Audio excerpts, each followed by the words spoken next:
Dominic Reeves stood alone in the center of his living room, surrounded by silence and decorations that now felt like a cruel joke. A few limp streamers dangled from the ceiling, curling from their tape, and the happy 40th cake sat untouched on the dining table, the blue icing beginning to sweat under the overhead light. It was a generic store-bought cake, but Dominic had added a personal touch. He'd ordered it himself, picked out his favorite flavor chocolate hazelnut, and had it delivered that morning. He thought the kids might decorate it. Maybe they'd planned a surprise. Instead, he was staring at an empty room. 6 chairs encircled the dining table, each with a folded napkin, a dinner plate polished silverware, and a glass set with almost obsessive precision. Dominic had laid out the place settings that morning, taking the time to make sure everything was perfect. It wasn't just about the dinner. It was about showing he cared about the moment, the family, the milestone. Turning 40 felt like an occasion to reflect, to celebrate. But as the old grandfather clock in the hallway chimed 8 times, its echo bouncing off the walls, there was no one there to celebrate with him. He checked his phone again. Nothing. He scrolled through his message thread with his wife Allison and their 2 children, Cassandra 19 and Preston 16. "Where are you guys? The food's getting cold. Is everything okay? Please call me." He'd sent the first message just after 5, another at 6, and several more by 7. Still nothing. Desperation creeping in, he'd even called Allison's sister Bethany, hoping maybe she'd accidentally let something slip. But Bethany's voice was tense. Her answers clipped. "No idea where they are," she'd said too quickly. "They told me they were just out doing errands." That lie was so transparent it was almost insulting. Dominic rubbed the bridge of his nose and sat down on the arm of the couch. 20 years ago, he'd been a broke contractor with more drive than money, pouring sweat into low-budget kitchen remodels and begging clients to leave word-of-mouth reviews. Now he was the founder and CEO of Rev Construction, a multi-million-dollar company known for developing half the commercial properties in the county. He'd clawed his way up through sheer effort, taking risks no one else would, betting on himself when no one else believed. And through all of that, every late night, every business trip, every deal that almost didn't close, he'd never missed a birthday, not one. Not Allison's, not Cassandra's, not Preston's. He was there for the school plays, the dentist appointments, the stupid last-minute science fairs. Family came first, always had. He kept refreshing his phone out of habit. At 8:17 p.m., a text finally arrived from Preston. "Sorry, Dad. Mom said we're running late. Be home soon." It was an insult. Dominic didn't even bother replying. He opened the tracking app he'd installed on Preston's phone months earlier, back when his son had gone through a phase of sneaking out to parties and lying about sleepovers. According to the app, Preston wasn't in town. He was at the Harborview Hotel, a luxury resort almost 20 miles away. Dominic stood in stunned silence for a moment, the realization starting to settle in like cold water running down his back. He crossed to the bar cart, poured himself 3 fingers of bourbon, and sat down at the table where the uneaten cake still sat mocking him. He hadn't checked social media all day, assuming he'd be too busy enjoying his own birthday with the people he loved. But now, with a pit of dread settling in his stomach, he opened Instagram. The first post that loaded stopped him cold. It was from Cassandra's account, a group photo taken in what looked like a lavish hotel ballroom. His daughter, his wife, several of Allison's friends, a few faces he recognized from the business world, and even distant relatives he hadn't seen in years, all raising champagne glasses, smiling like they'd won the lottery. In the middle of the crowd stood Allison, radiant in a silver evening dress, beaming with joy as she leaned into a towering 3-tier cake. The caption read, "Mom's 37th birthday bash, best night ever." Dominic stared at the screen in disbelief. He zoomed in.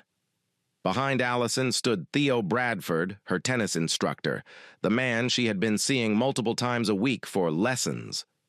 His hand rested lightly but possessively on the small of her back. Dominic scrolled further. More photos, more angles. Allison and Theo laughing together. Cassandra posing with Allison in front of an ice sculpture. A video of guests singing Happy Birthday while Preston stood in the background half-heartedly clapping. The reality clicked into place. His wife had thrown herself a birthday party.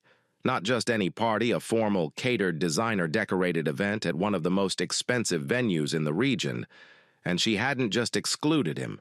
She had made sure the celebration happened while he sat home alone, waiting. He checked the timestamp on the post. It had been uploaded 2 hours ago. No one had thought to hide it.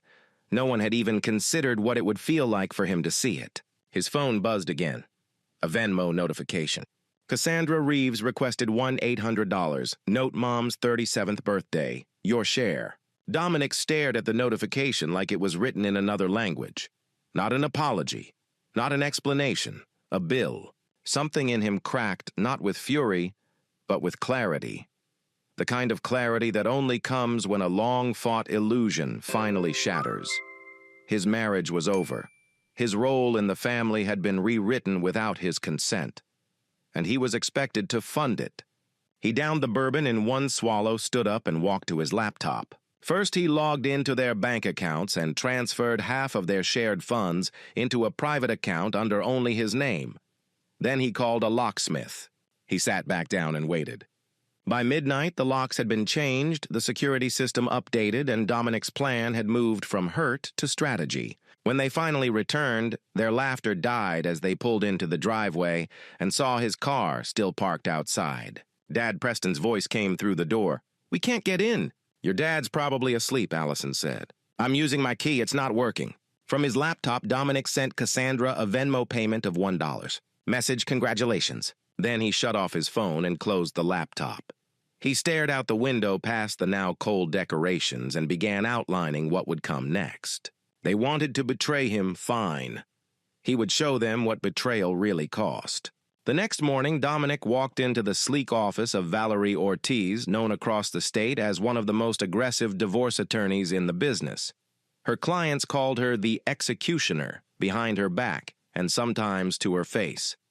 Dominic had hired her 3 months ago, back when his suspicions about Allison first began to surface. "I believe they spent the night at Theo Bradford's house," Dominic said, sliding a thick folder across the table. Valerie raised an eyebrow as she opened the folder and scanned its contents. Dozens of photographs, time-stamped and annotated, showed Allison and Theo together in hotel lobbies, cafes, outside her office, kissing in the shadows of a parking structure. There was no room for doubt. "You've been planning this for a while," Valerie said, her tone neutral but curious. "I wanted to be wrong," Dominic replied. "I gave her every chance to come clean. She just kept digging the hole deeper." He pointed to a separate document near the back of the folder.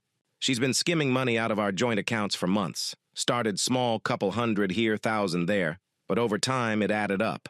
The total's just north of $200,000. All routed through transfers to a shell company registered under Bradford's name." Valerie's eyes narrowed. "What's the company listed as?" "A wellness retreat business," Dominic said with a dry laugh. Which makes sense if the only wellness they were selling was to each other. Valerie kept flipping through the documents, her expression hardening as she read. "And your children?" "Cassandra knows everything," Dominic said, his jaw tight. "She's been helping Allison keep things quiet, probably in exchange for promises. Money, a new car, tuition, who knows. Preston? I think he's been in the dark." Valerie stopped at a photo showing Allison and Theo sipping wine together during one of their business weekends. She tapped the image. "And the party at the Harborview cost just over $64,000, Dominic said. Allison charged 48 guests $1-800 each. Actual cost per person, around $750. She kept the difference. On top of throwing a party I wasn't even invited to." He leaned forward, voice cold. "I want it all. The house, the business, full custody of Preston. And I want Allison and Bradford to feel every single consequence of what they've done. I don't just want them out, I want them undone." Valerie set the folder down and looked him square in the eye. "There are legal boundaries we can't cross." "I understand," Dominic replied. "I'm not asking you to break laws. Just help me apply the full weight of the law. I'll handle the rest." As he left her office, Dominic's phone buzzed again, Allison trying to reach him for the 20th time. This time the message read, "We need to talk. Where are you staying?" He didn't answer. Instead, he called Luis Mendoza his most trusted employee and the company's unofficial fixer. "I need everything on Theo Bradford," Dominic said.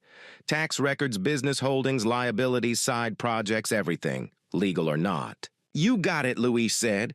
"And your family." "I don't have a family right now." Dominic hung up and drove across town to his next meeting, a quiet sit-down with the bank manager who had approved the home equity line Allison had opened in secret. Dominic hadn't been notified. She'd forged his signature. By nightfall, Dominic had frozen every account Allison had access to. He removed her name from credit cards, rerouted all company pay to a private account, and updated access permissions for every major asset, personal or professional. He checked into the Four Seasons under an alias, an old trick he'd learned from a client going through his own messy divorce, and made one last call that evening. "Solomon," he said as the call connected. "Dominic, it's been a while." Solomon had been Dominic's college roommate, a cybersecurity expert who now handled high-risk digital security for private clients. "I need a favor," Dominic said. "One you can never talk about." "I'm listening." 2 days later, Dominic sat in a rented sedan outside the Bradford Tennis Academy, eyes on the entrance. From the parking lot, he had a clear line of sight. He watched as Allison pulled up, stepped out in tennis gear, and greeted Theo with a kiss that lingered too long for anything resembling professionalism. His phone buzzed again. "Preston." "Yeah," Dominic answered. "Where are you? Mom's freaking out," Preston said. "She says you drained the accounts." "Not drained, secured." "What's going on, Dad?" Preston's voice trembled. "Cassandra said you've lost your mind. Mom's been crying all day." Dominic took a breath. "Ask your mother about her tennis instructor. Ask her why she spent $60,000 on a birthday party and didn't invite me. Ask your sister why she thought it was okay to send me a bill for it afterward." There was a pause on the other end. When Preston spoke again, his voice was quieter. "I didn't even know about the party until that night," he said. "Mom told me you were out of town on business. When I saw you weren't there, I tried to call, but Cassandra took my phone." Dominic's throat tightened. For a moment, the weight of it all pierced through the cold anger he'd been operating under. "I'm sorry, Preston," he said. "You've been caught in the middle. None of this is your fault." "Can I see you?" Preston asked. "Not yet. Things need to unfold a certain way." Preston hesitated. "Mom went to the police this morning," he said. "She reported you missing. Said she was afraid you might hurt yourself." Dominic almost laughed. "Did she also mention she's been cheating on me for months, that she changed the locks and told my children lies to cover it up? She said you've been paranoid, acting strange." "Of course she did," Dominic said. "That's her strategy, paint me as unstable so she can take everything and walk away clean. But I'm not the one with something to hide." There was a long silence. "I saw some texts on her phone," Preston finally said. "Between her and Bradford, they weren't about tennis." Dominic nodded. "Then you understand what's happening. Listen to me, keep this between us for now. Play along. Act normal. Can you do that?" "Yeah," Preston said. "I can do that. Are you coming home soon?" "Not to that house," Dominic said, "but I promise you we'll see each other again soon." After hanging up, Dominic opened his home security app. From his tablet, he watched a police cruiser pull into his driveway, just as expected.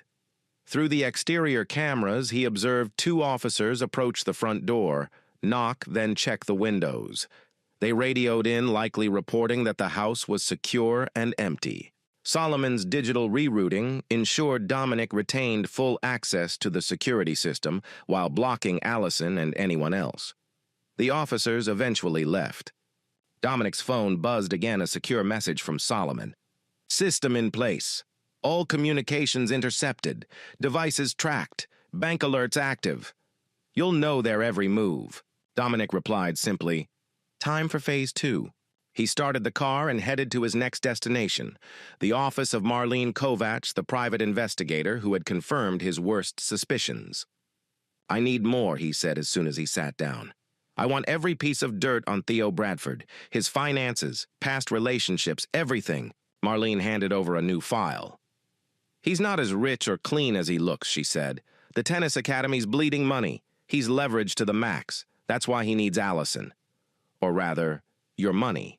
She paused. And there's a pattern. He's done this before.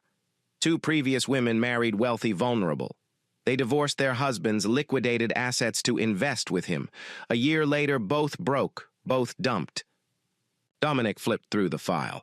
It was all their names, bank records, timelines. He's a parasite, he muttered.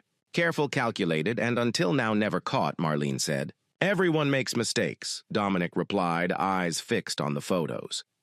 And I think I just found his. From his hotel room, Dominic watched everything unfold in real time. He had eyes on the house, access to all devices and alerts, set up for every bank account Allison might try to touch. Solomon's system had turned their lives into an open book. An alert pinged on Dominic's laptop. Allison, Cassandra, and Theo were all at the local police station. Right on time. His burner phone rang an unknown number. He picked up. Mr. Reeves. This is Officer Daniel Hartman with the Metro Police Department. Your wife has reported you missing. She says she's concerned for your safety. I'm not missing, Officer Hartman, Dominic said evenly. I'm voluntarily absent. Would you be willing to come in and confirm that in person, just to clear this up? Absolutely, Dominic replied. I'd be happy to explain why I've chosen to distance myself from my wife. An hour later, Dominic walked into the police station wearing a tailored suit and calm demeanor. Allison's performance ended the second she saw him. The red eyes and fragile posture vanished, replaced with stunned silence. Cassandra blinked in disbelief. Theo stood stiffly, arms crossed, clearly trying not to react.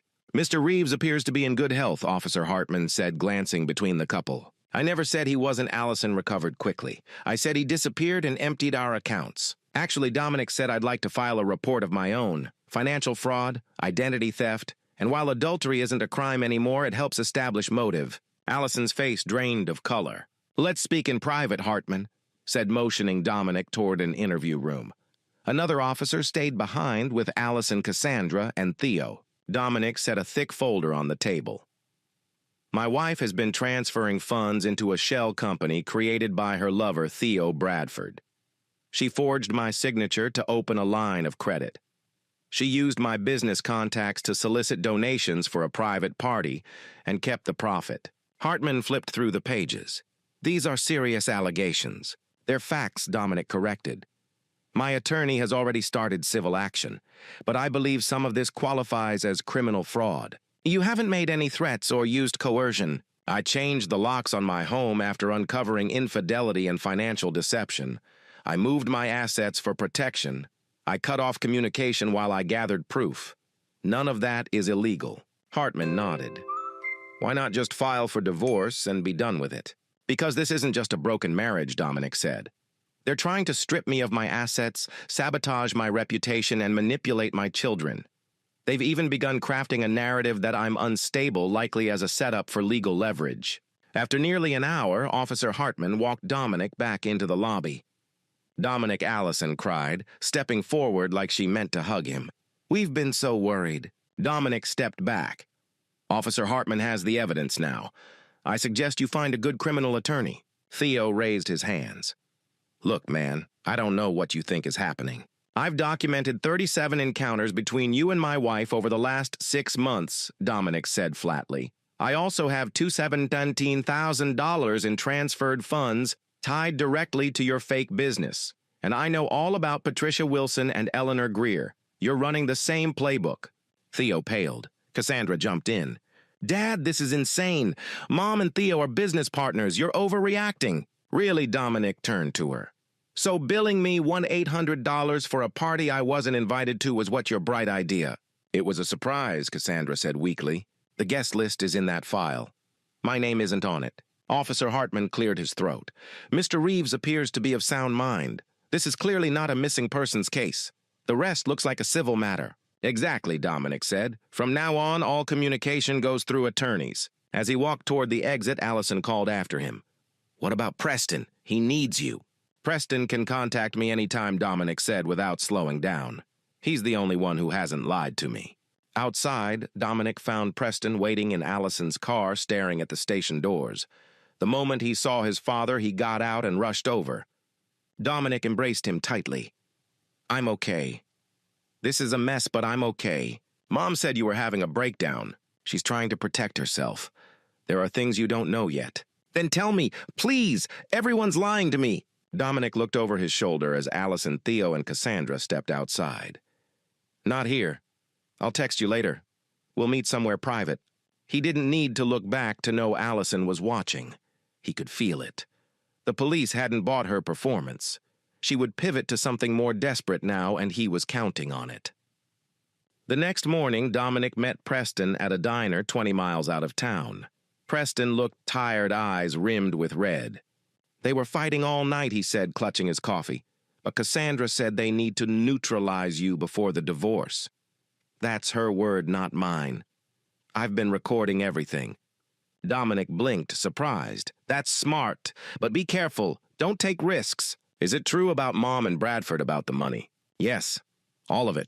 They've been planning this for a while. Preston looked down at his mug, and Cassandra knew. For at least 4 months. We have texts. She was promised a condo in Malibu and tuition for grad school. She sold you out for a condo. People justify betrayal however they need to. She probably told herself I deserved it. What do we do now? Now you go back home and act like nothing happened. But I want you to pack a bag, important stuff only. Hide it somewhere safe. Why? Because things are going to get worse before they get better. And I need to know you're ready. After Preston left, Dominic called Luis. Bradford's reaching out to our major clients, Luis reported. He's claiming you're dealing with personal problems and offering to step in on your contracts. Dominic's lips curled into a smile. Perfect. Proceed to the next phase. By noon, Dominic had met with each of those clients personally. He explained the situation, how a competitor was trying to exploit personal circumstances.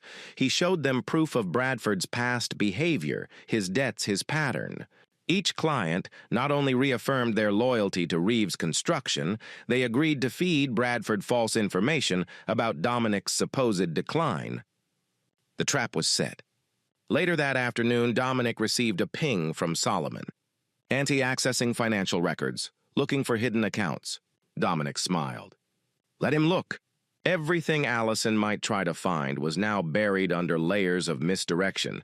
Shell corporations, blind trusts, dummy accounts set up years ago as part of Dominic's long-standing contingency plan.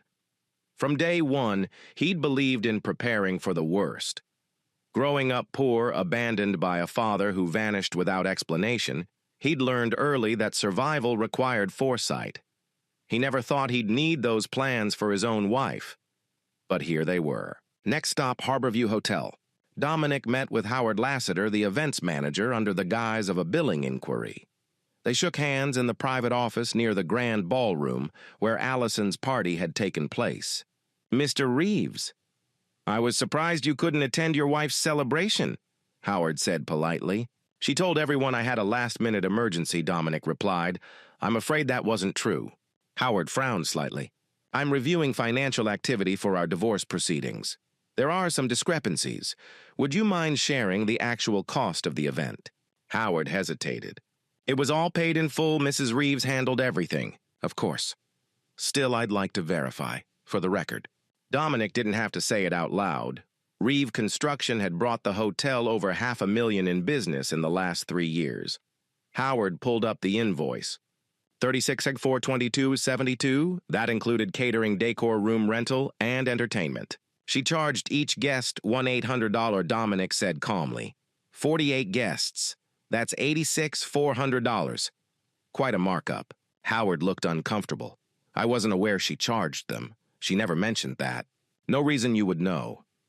But could I get a copy of all records, including her request not to admit me under any circumstances? Howard's expression shifted. That detail hadn't been public. Dominic waited. I'll email you everything, Howard said finally.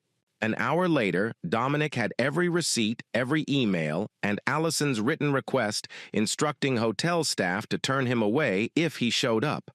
There was no ambiguity left. This wasn't a misunderstanding. It had been an orchestrated exile. Back at the hotel, Dominic called Solomon for a secure video update. They're getting desperate, Solomon said. Allison tried to reset her email password 3 times today, failed each time. What about Bradford? He's called 3 banks trying to find your new accounts. Cassandra's reaching out to your former employees, looking for leverage. Preston. Clean. No flagged calls, no unusual activity. Dominic nodded, relieved. And the Cayman setup.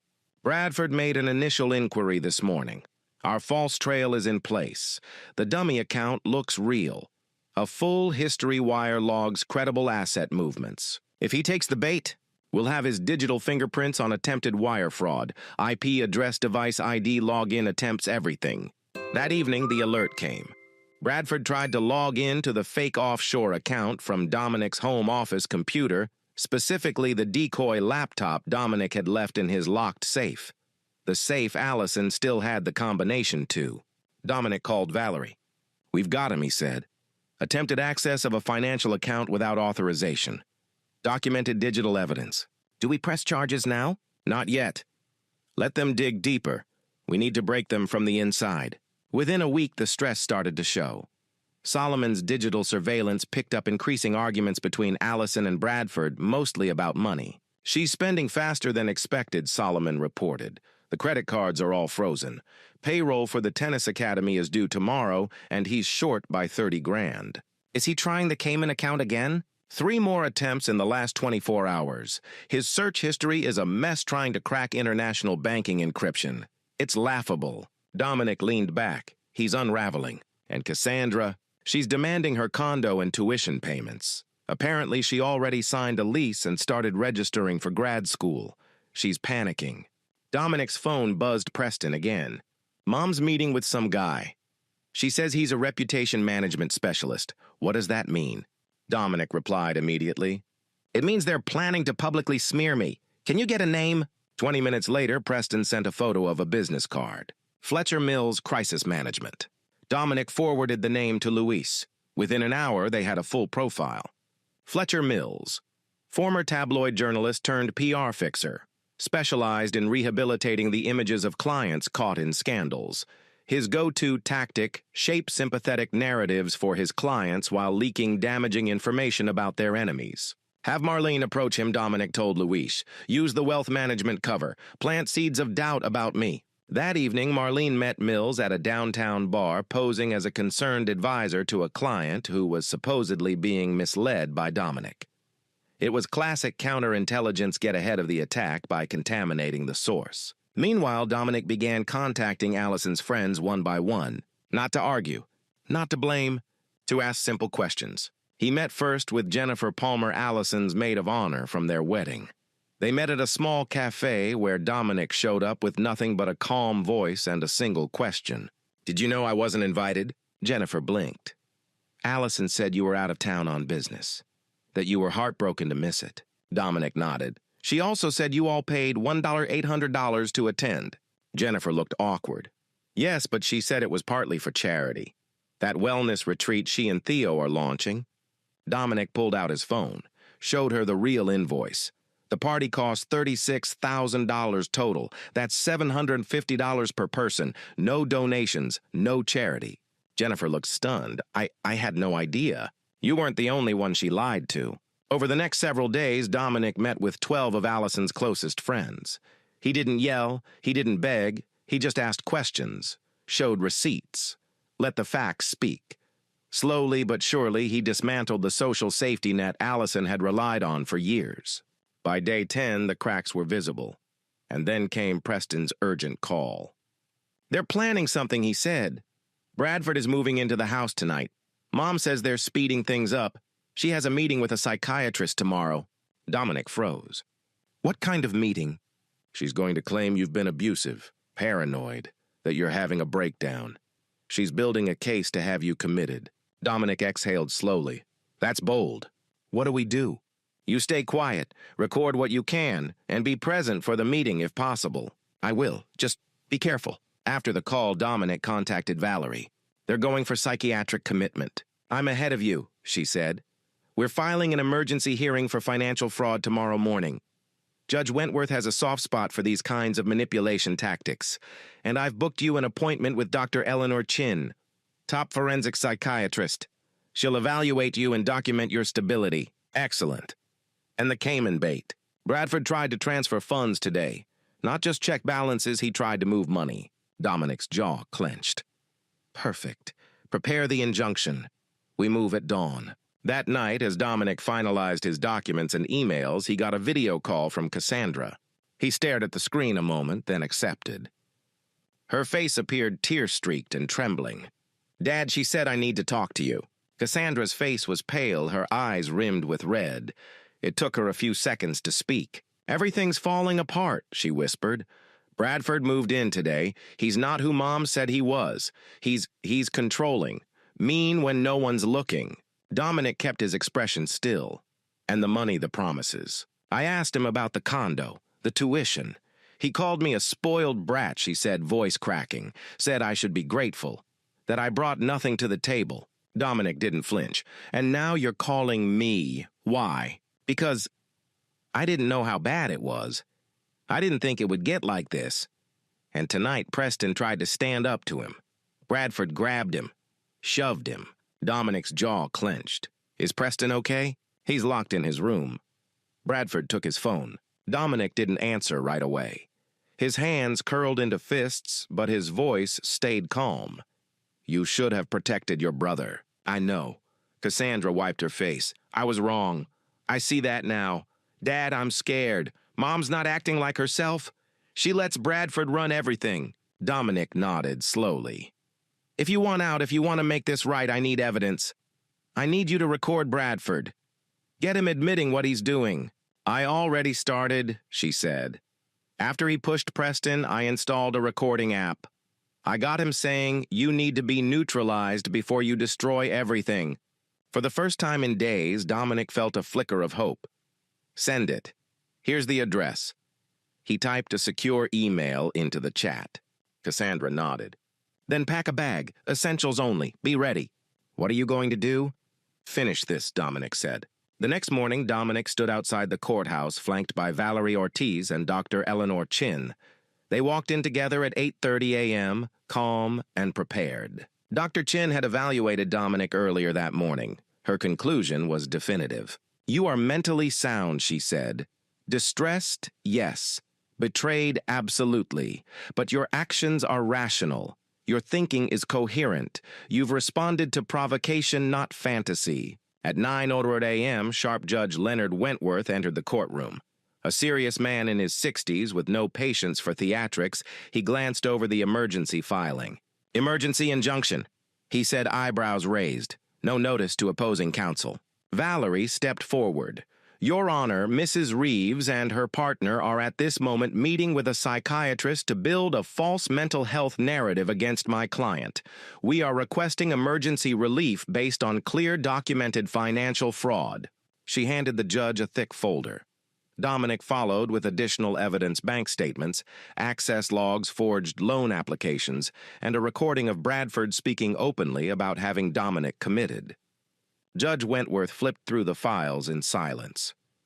Dr. Chin gave her testimony next, detailing Dominic's mental stability and the obvious signs of manipulation present in Cassandra's recordings. By 10:30 a.m., the judge had heard enough. "I'm granting the emergency injunction," he said firmly. "Mrs. Reeves and Mr. Bradford are prohibited from accessing any joint accounts, assets, or properties belonging to Mr. Reeves. Furthermore, I'm issuing a restraining order. Neither may make any public or private claims about Mr. Reeves's mental health unless cleared by a court-appointed evaluator." As they exited the courtroom, Dominic received a text from Preston. "They just left the psychiatrist's office. Bradford's talking about going to the police this afternoon. Mom looks nervous." "Phase 2, Dominic said. Valerie made a call. 30 minutes later, as Allison and Bradford pulled into the driveway, 2 police cruisers were waiting. Alongside them, a court officer with a thick packet of legal papers. From across the street, Dominic watched through binoculars. He saw the moment Bradford realized they'd been ambushed. His hands flew up in protest, then down in angry gestures. Allison looked confused, shrinking beside him as the officer explained the injunction. Dominic's phone rang. "Cassandra." "He's losing it," she whispered. "He's screaming at Mom, saying she ruined everything. Cops are still here." "Where are you?" "Upstairs, in the bathroom. Preston's with me." He put his hands on Preston again. Yes, not hard, but it was physical. Dominic's voice dropped. "Stay put. Lock the door." He hung up and immediately called Officer Hartman directly. "Theodore Bradford just assaulted my son again," he said. "My daughter witnessed it. They're currently hiding in an upstairs bathroom. I want officers inside that house now." Minutes later, 2 more cruisers arrived. Dominic crossed the street calm but direct. Hartman stepped in front of him. "This is an active scene, Mr. Reeves. I need you to stay back. That's my son in there, the one who was assaulted." Before Hartman could argue, the front door burst open. Preston came running out. "Dad?" Dominic wrapped him in a protective hug. "Are you hurt?" "I'm fine. He shoved me, that's all, but he's been yelling nonstop." Cassandra followed a moment later, her expression a mix of relief and guilt. "Dad, I'm sorry. For all of it." "We'll talk later. Right now, both of you pack the essentials. You're not staying here tonight." Allison appeared in the doorway, makeup-smudged voice frantic. "Dominic, thank God. This is all a mistake. Theo's been arrested. You have to believe me." Dominic didn't even look at her. "The children are leaving with me. I have temporary custody. The court approved it this morning." "What custody? What are you talking about?" He turned just enough to let her see his eyes. Cold. Final. "The $60,000 you pocketed from your birthday party guests. The $200,000 transferred into a fake business. The home equity line you forged. And the offshore account your boyfriend tried to access." Her mouth opened. No words came out. "That last one was a trap," Dominic added. "There was never any money, just digital footprints.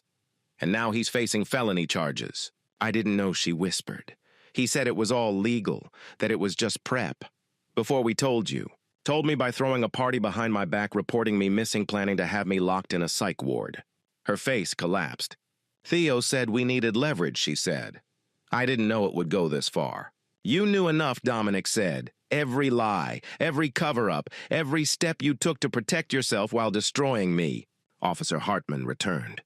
"Mr. Reeves Bradford is in custody. We found multiple devices showing attempted access to your accounts. Mrs. Reeves is not being arrested today, but she is a person of interest." "Understood," Dominic said. "My children are coming with me."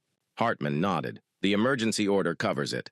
Dominic turned to Preston and Cassandra. "Get your bags. 10 minutes."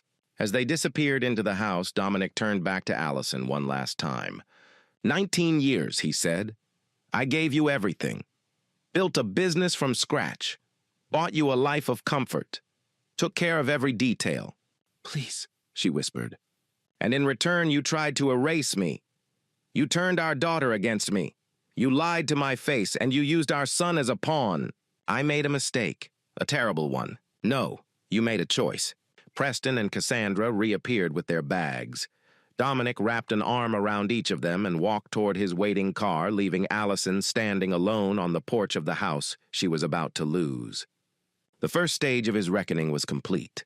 The weeks that followed unfolded exactly as Dominic had planned. With the emergency injunction in place and Bradford behind bars, the balance of power shifted quickly and decisively. Bradford remained in custody. His bail had been set high, too high for someone with crumbling finances and a public image now tainted by fraud and assault. As the prosecution added charges, attempted wire fraud, conspiracy, witness tampering, his legal team grew increasingly silent. His once confident charm had vanished. Allison, meanwhile, was drowning. With access to funds blocked and credit lines frozen, her lifestyle collapsed almost overnight. The luxury SUV was repossessed. The tennis academy distanced itself. Her social circle, already fractured by Dominic's quiet campaign of truth, shrank to almost nothing.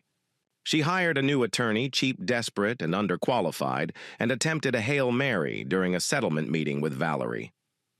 "They're offering to drop all claims to the business and your personal assets," Valerie said, laying out the proposal during a strategy session. In exchange, they want the marital home, a one-time $2 million payout, and for you to agree not to pursue criminal charges against Allison. Dominic sat back calm as ever. "Counter with this," he said. "Allison gets nothing but her personal belongings and clothing. In exchange, she signs a full written confession outlining her role in the fraud, the forged documents, and her knowledge of Bradford's actions." Valerie blinked. "That's a bold ask." "She'll accept it," Dominic replied, "because the alternative is prison. Her boyfriend's going down, and the moment his deal falls apart, he'll drag her down with him. He was right. 2 days later, Allison's attorney returned with a single condition: she wanted continued contact with Preston. Dominic paused. Her parental rights aren't off the table, the lawyer said. She just doesn't want to lose her son entirely. Dominic considered it carefully. Preston still cared about his mother despite everything. He'd been hurt, but not hardened. Supervised visits only, Dominic said. Once a week, public locations, for 6 months. After that, we reassess based on Preston's wishes. Valerie nodded. Reasonable. I'll draft the terms. Within the week, Allison signed. In her confession, she admitted to initiating the birthday party scheme, forging Dominic's signature, and allowing Bradford to manage finances using their shared resources. She claimed she hadn't understood the full scope, but she didn't deny the facts. In return, Dominic wrote a letter to the district attorney requesting leniency. He didn't ask for charges to be dropped, only that her cooperation be considered during sentencing. The DA agreed. Allison was charged with misdemeanor fraud and placed on 3 years probation. She was also ordered to reimburse the guests who had been charged for her birthday and complete 500 hours of community service. Bradford wasn't so lucky. Faced with overwhelming evidence and no allies willing to protect him, he took a plea deal: 5 years in prison plus restitution to his previous victims.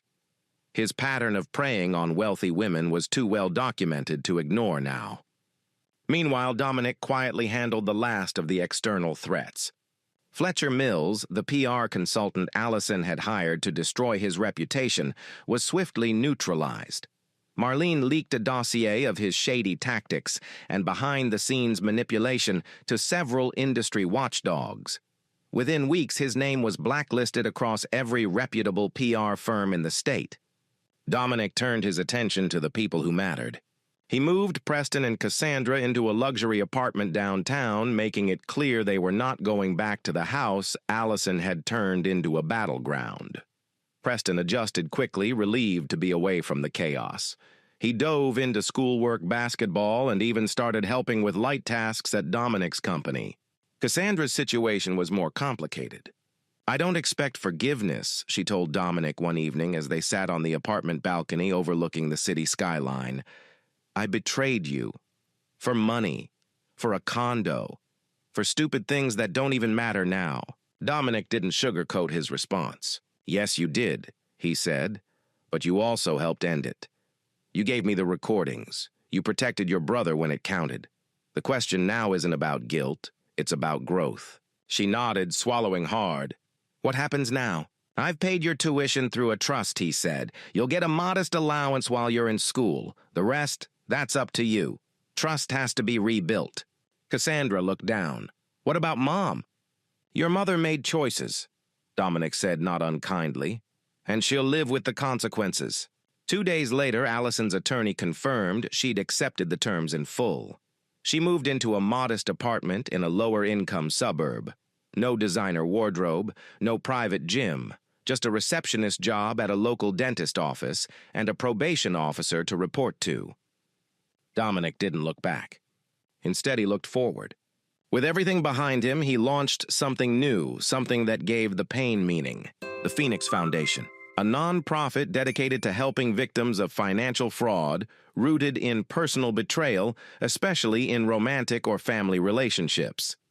Using his resources, Dominic built a team that offered legal support, housing stipends, and financial education for people recovering from similar abuse. He funded it quietly but thoroughly, using connections grants and a portion of his company's profits.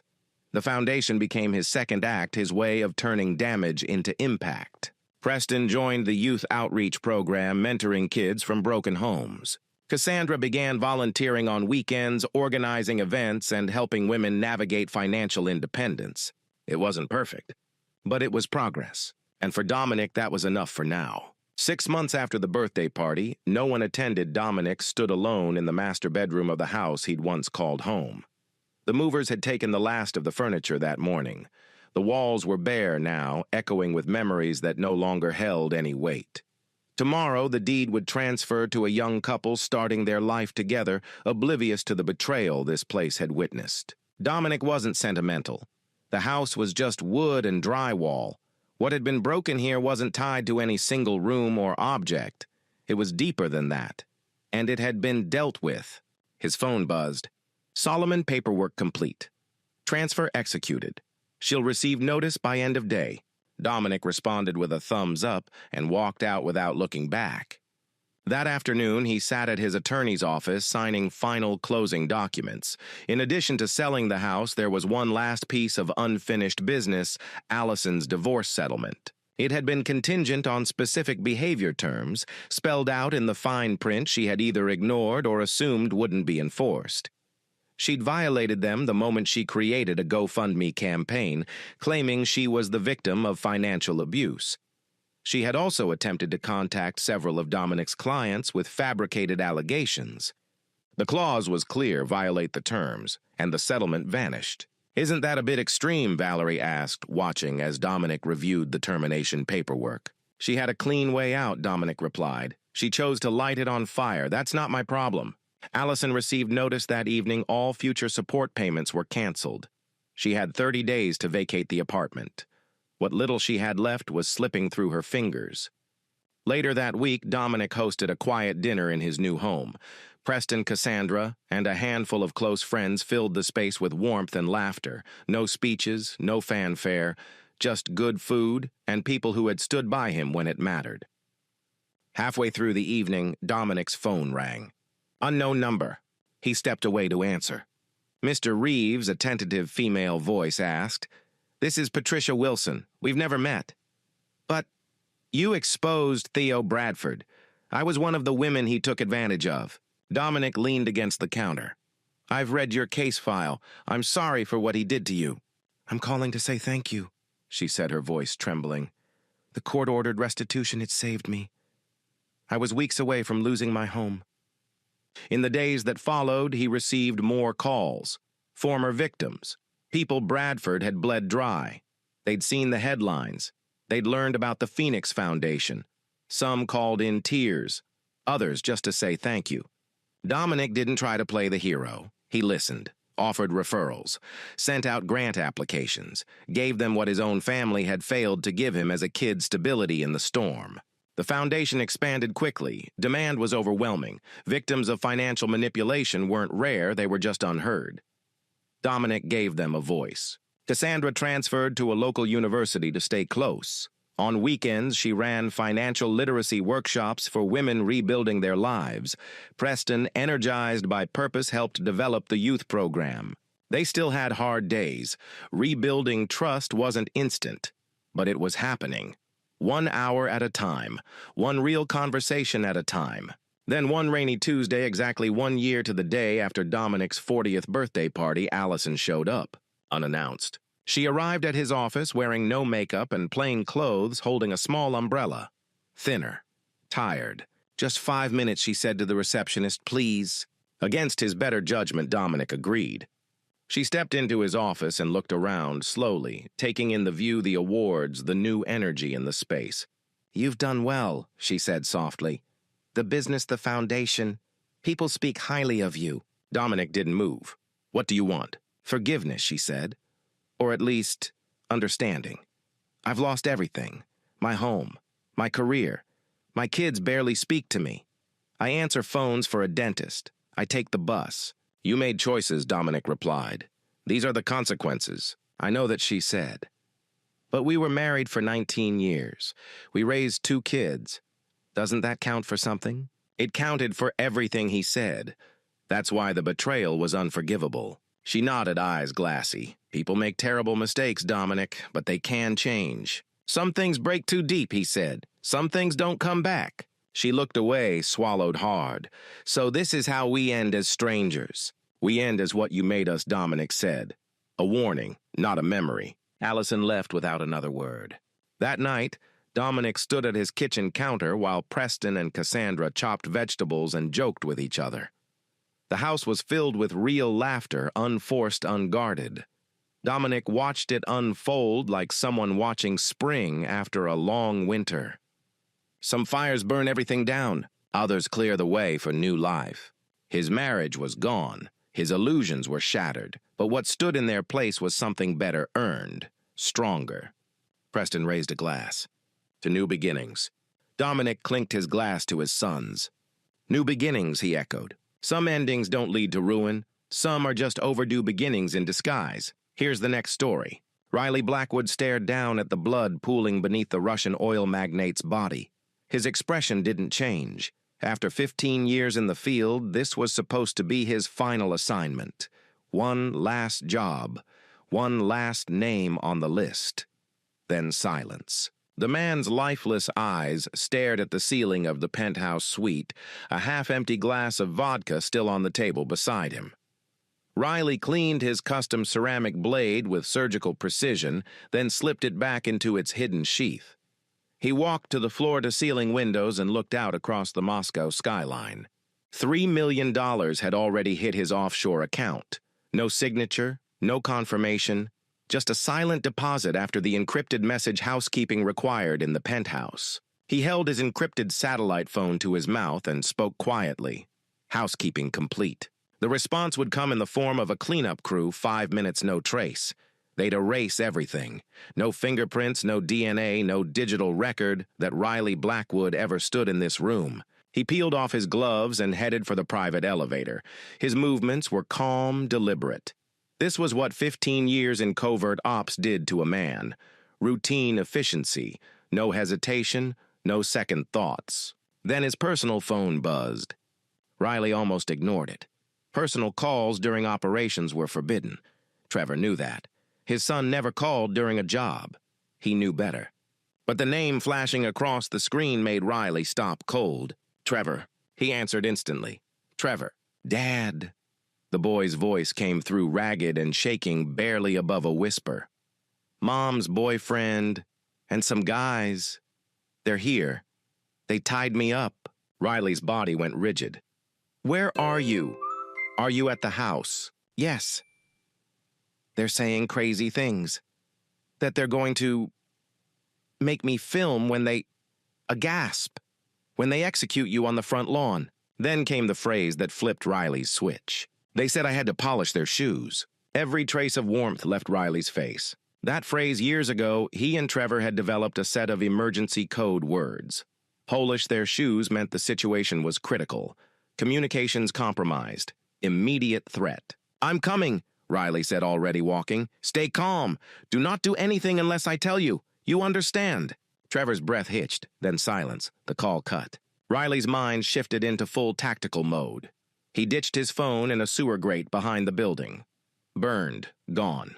Whoever Damon Wolf really was, he had just made a fatal mistake.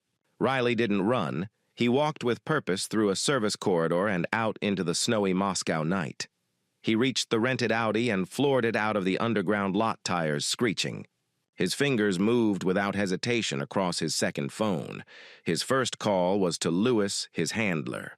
Protocol Broken Arrow, Riley said when Lewis answered. Hell, Lewis muttered. How bad is it? My cover's blown. My family's a target. I need emergency extraction Sheremetyevo to Baltimore now. I'll get it started. What else? Send me everything on Damon Wolf. Full file. Redacted, classified, I want all of it. Send it to my secure channel. Done, Lewis replied. Anything else? Yeah, this isn't random. Somebody connected the dots. He ended the call and dialed a second number, no name, no label. After 3 rings, a gravelly voice answered, Armory. This is Ghost. I'm coming in hot. Activate my Baltimore storage unit. I'll be there within 12 hours. Click. Done.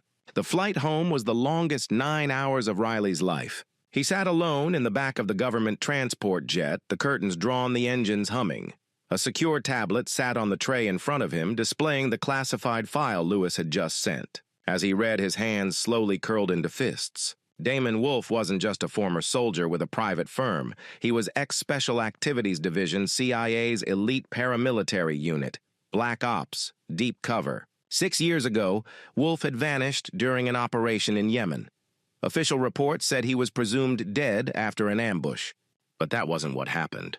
He hadn't been killed. He'd defected.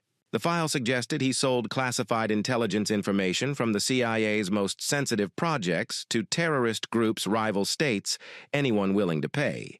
And now, 6 years later, he'd shown up as Riley's ex-wife's boyfriend. It wasn't a coincidence. It was calculated. Wolf hadn't just seduced Marlene for love. He'd done it to get to Riley, for revenge, or for information. Maybe both.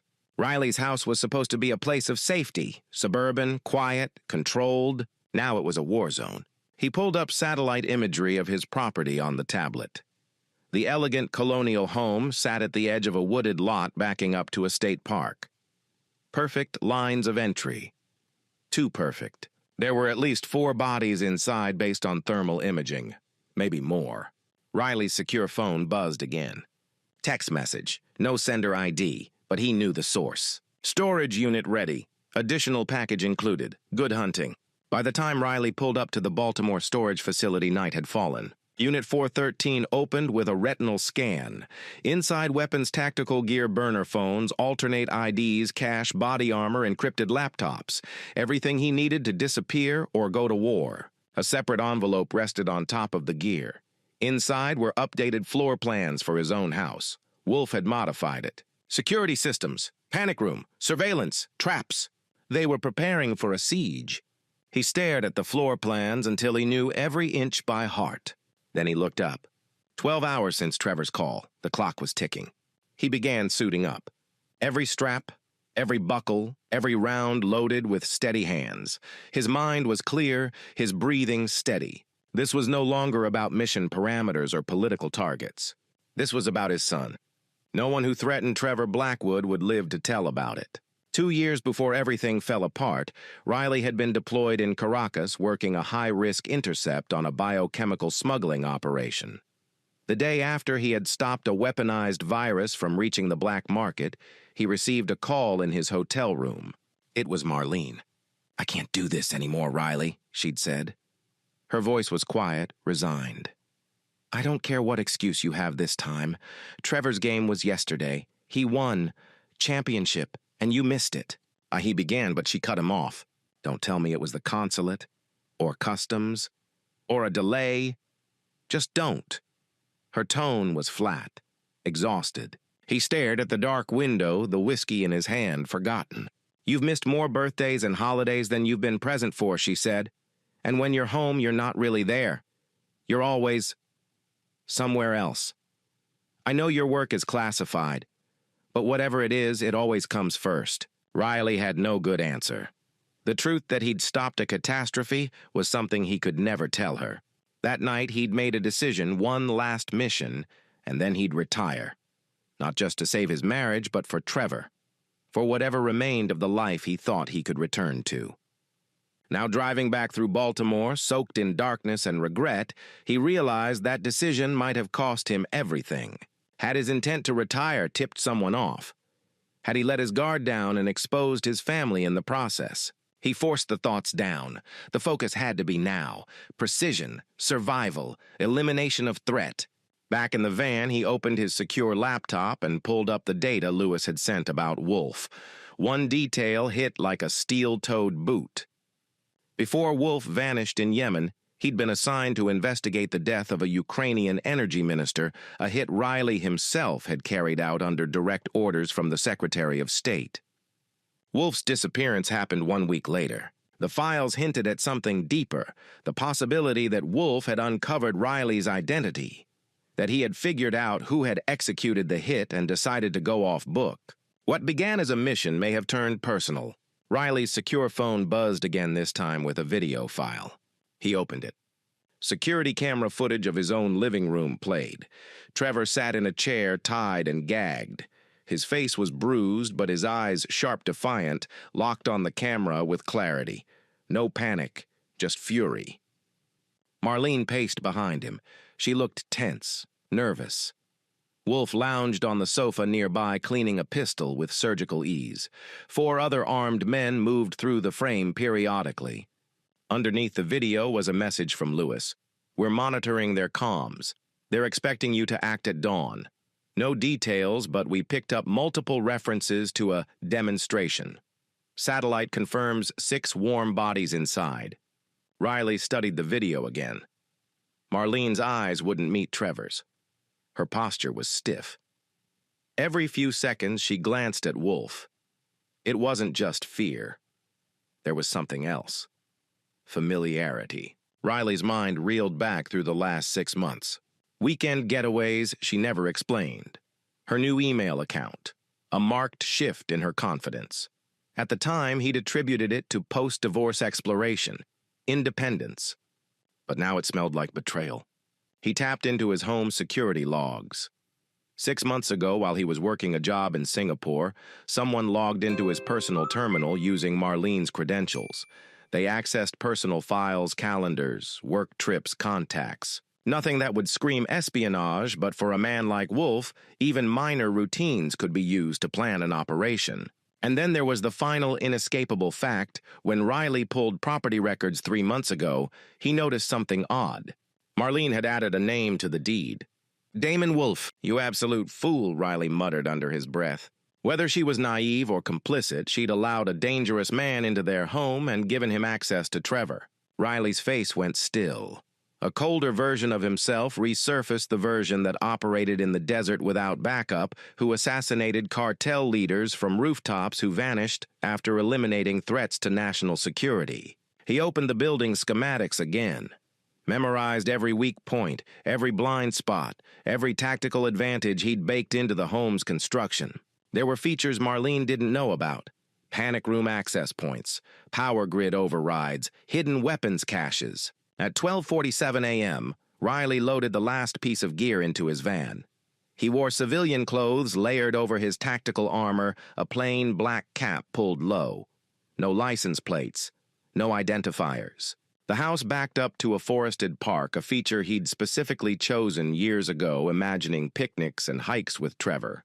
Now it would serve as his point of entry. Wolf would expect a dawn assault, but Riley Blackwood hadn't survived this long by doing what was expected. He placed one final call. It was answered on the second ring by a familiar voice, groggy with sleep. Foster. It's Blackwood. I need that favor. There was a pause. Then, after Beirut, you don't even have to ask, what do you need? Diversion, local police, maybe a fire alarm. I need all eyes off my house. For 30 minutes, 2 a.m. You got it, Foster said. And Riley, what? Make it count. Riley ended the call and looked out across the forest. The marriage was already dead. That was clear. Whatever Marlene and Wolf had become, it wasn't repairable.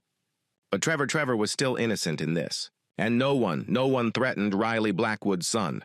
He parked 3 blocks away from the house and finished suiting up. Thermal goggles, ceramic combat knife, silenced Glock 19, smoke grenades, 2 backup pistols, a short-range scrambler, extra magazines. At 1:56 a.m., he disappeared into the woods behind his home. The ghost was back. But this time it wasn't for a flag. It wasn't for a cause. It was for blood. And the only outcome would be survival or annihilation. There was no in-between. The woods behind Riley's house were thick, but familiar. Years ago, he'd brought Trevor here to learn how to track animals, read broken branches, and move without making noise. Now those same skills would be used for something far deadlier. At exactly 2:00 a.m., the neighborhood came alive with chaos. Sirens wailed from the east. Red and blue lights cut through the trees. Foster had done it a 4-car pileup, 2 blocks over, no injuries, but plenty of flashing lights and loud radios. Through his thermal goggles, Riley watched as 2 heat signatures inside the house moved to the front windows drawn by the noise. Riley moved silently along the edge of the lawn. His home, once a place of warmth and memories, now looked like a fortress, a death trap. He reached the northeastern corner where a decorative stone wall met a drainage pipe. This was his entry point. He crouched by the pipe and reached inside. His fingers closed around a waterproof container. Inside a key card and a small remote control. Emergency access. Wolf wouldn't know about this. He triggered the remote. Across the lawn, the sprinkler system came on. The rhythmic click-clack of water jets masked movement and created confusion. 2 more heat signatures inside the house shifted positions, reacting to the unexpected activation. One moved toward the back patio, another toward the side of the house. Riley waited. When the sprinkler nearest the eastern wall popped up, he ran. Water soaked through his clothes as he sprinted across the yard to a side entrance, an old mud room that connected to the garage. He swiped the key card. The door beeped softly and unlocked. No alarms. The system had been bypassed for this entry point alone. Inside, Riley paused to listen. The house had changed, new furniture, new sounds, but he still recognized the bones of it. He removed his soaked outer jacket and boots, moving forward in socks to reduce noise. His silenced Glock was drawn. The kitchen was just ahead. He pushed the door open a few inches. A man sat at the counter, tactical gear on attention fixed on a tablet. Riley recognized the face from Wolf's file, one of his hired guns. The man's back was to the kitchen door. Riley moved like a shadow. 3 steps. He wrapped his arm around the man's neck, cutting off blood flow to the brain. The man struggled but never got a sound out. Seconds later, he slumped. Riley dragged him into the pantry and zip-tied his hands and feet. He gagged him with a towel and took the tablet from the counter. The screen showed 6 security feeds from around the house. Trevor was still in the living room, tied up. Gagged now, but alert. His eyes were scanning, calculating. Riley felt a surge of pride. The boy wasn't panicking. He was planning. A voice crackled over the guard's radio. "Barrett, check in." "What's with the sprinklers?" Riley picked up the radio and mimicked the man's voice. "Checking now. Looks like a glitch in the system. Fix it and get back to post. Wolf wants everything quiet until morning." "Copy." Riley checked the security feeds again. One man was pacing the back patio. Another guarded the front entrance. Upstairs, 2 heat signatures moved slowly in what had been the master bedroom. Riley knew the layout intimately. Marlene and Wolf, but something was off. The thermal scan showed 5 people. There were supposed to be 6. Riley ducked behind the kitchen island. A creak from the dining room. The 6th man, Barrett's replacement, making a sweep. "Barrett, you in here." Footsteps approached. The man came around the corner, flashlight in hand, and froze. Riley was already moving. The ceramic knife plunged upward silently, cleanly, between ribs, into the heart. Riley caught the body before it dropped, eased it to the floor. 2 down, 4 to go. He checked the living room again. Trevor's eyes locked on his through the security feed. Riley gave him a subtle nod, then slipped out of the kitchen. He wanted to reach Trevor first, but the layout of the house made it too risky. The guard by the front door had full visibility. Riley would be exposed crossing the open floor. Instead, he moved toward the stairs. Upstairs gave him control. And Wolf. At the top of the staircase, Riley paused. He heard Marlene's voice. "You said no one would get hurt," she hissed. This wasn't part of the plan. Wolf's voice was calm. Too calm. Plans change. Riley is a hard man to kill. Trevor became necessary. "This wasn't the deal, Damon. I gave you everything. His schedule, his contacts, his habits. You said it was about information, not this. It is, but information isn't always typed on a screen. Sometimes it's locked in someone's head." There was a pause. "Besides, Wolf said we're almost done. When he shows up at dawn, I'll make him hand over his encryption keys. If he doesn't, I'll show him what happens to people who keep secrets." Riley's jaw clenched. He eased forward, activating thermal scan again. 2 bodies in the bedroom, 1 pacing, 1 seated. Wolf and Marlene. Photos on the hallway walls stared back at him. Trevor at age 6, covered in birthday cake. Marlene laughing in the garden. Riley in a suit, half smiling at a life he never really got to live. He reached the door. "You don't have to do this," Marlene whispered. "You got what you wanted. He's finished." "He took something from me," Wolf replied. "He erased me. 6 years I was underground waiting for a chance to take it back." Riley pulled the pin on a flashbang. Kicked the door open. Tossed it. The explosion was more sound than force, but enough to blind and deafen the occupants. Riley moved fast. Wolf staggered back from the window, reaching for his weapon. Riley kicked it across the floor. Marlene was screaming. She hit the floor and curled up. Riley fired a warning shot into the wall. Wolf scrambled behind the bed, blood running from one eye. "You're early," he spat. "I don't do predictable," Riley said. The 2 men circled each other. Wolf's stance was strong, military, trained. But Riley saw the weakness. Left leg, old injury. Wolf was fast, but not fast enough. Riley feinted left, then struck right. Hard. Elbow to solar plexus. Wolf doubled over. Another shot, sharp elbow to the back.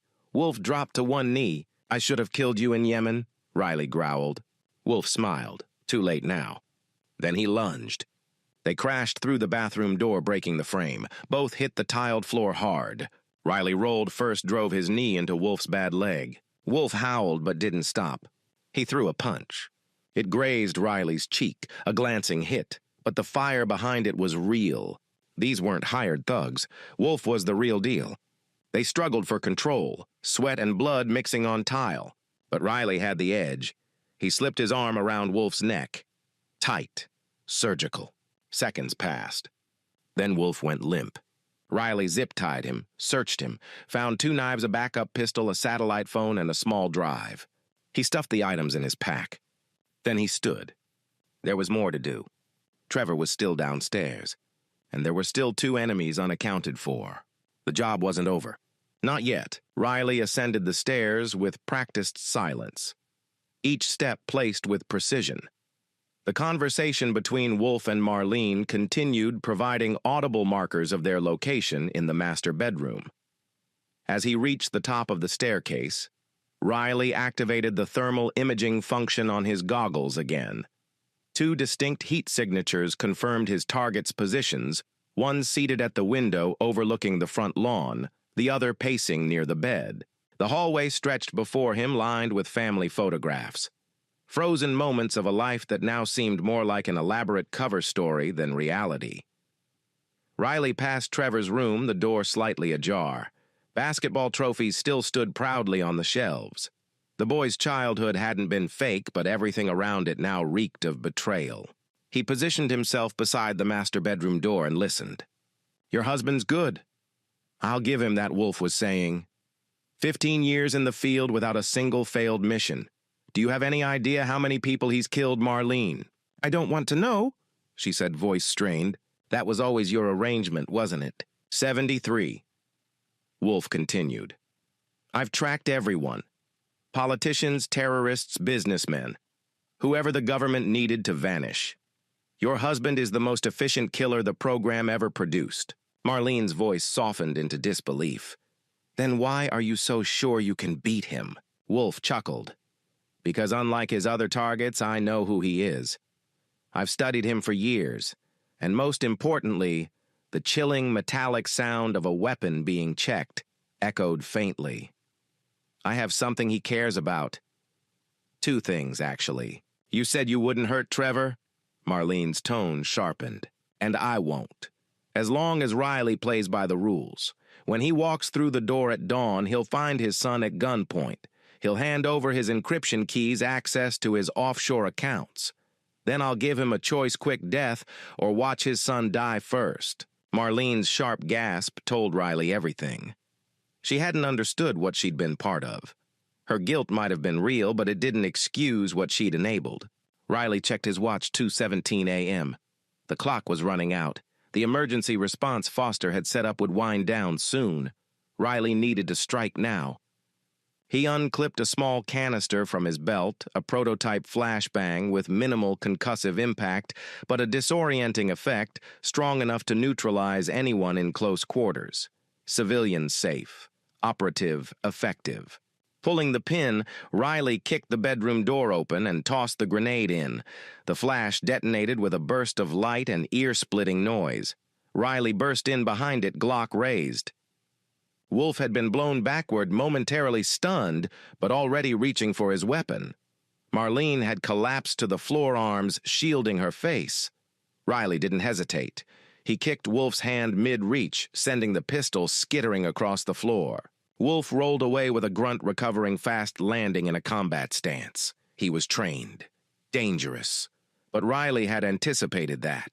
Earlier than expected, Ghost Wolf said, bloodshot eyes narrowing. "Dawn was supposed to be our appointment." "I don't do predictable," Riley replied, circling. Wolf smirked. "You never did. That's what made you valuable. It's what made me study your file." Riley noted the slight favoring of Wolf's left leg. A past injury. Exploitable. He kept his body-angled weapon steady. "I was assigned to investigate Black Ops." "Your name kept popping up," Wolf said, stalling. His eyes flicked toward the hallway.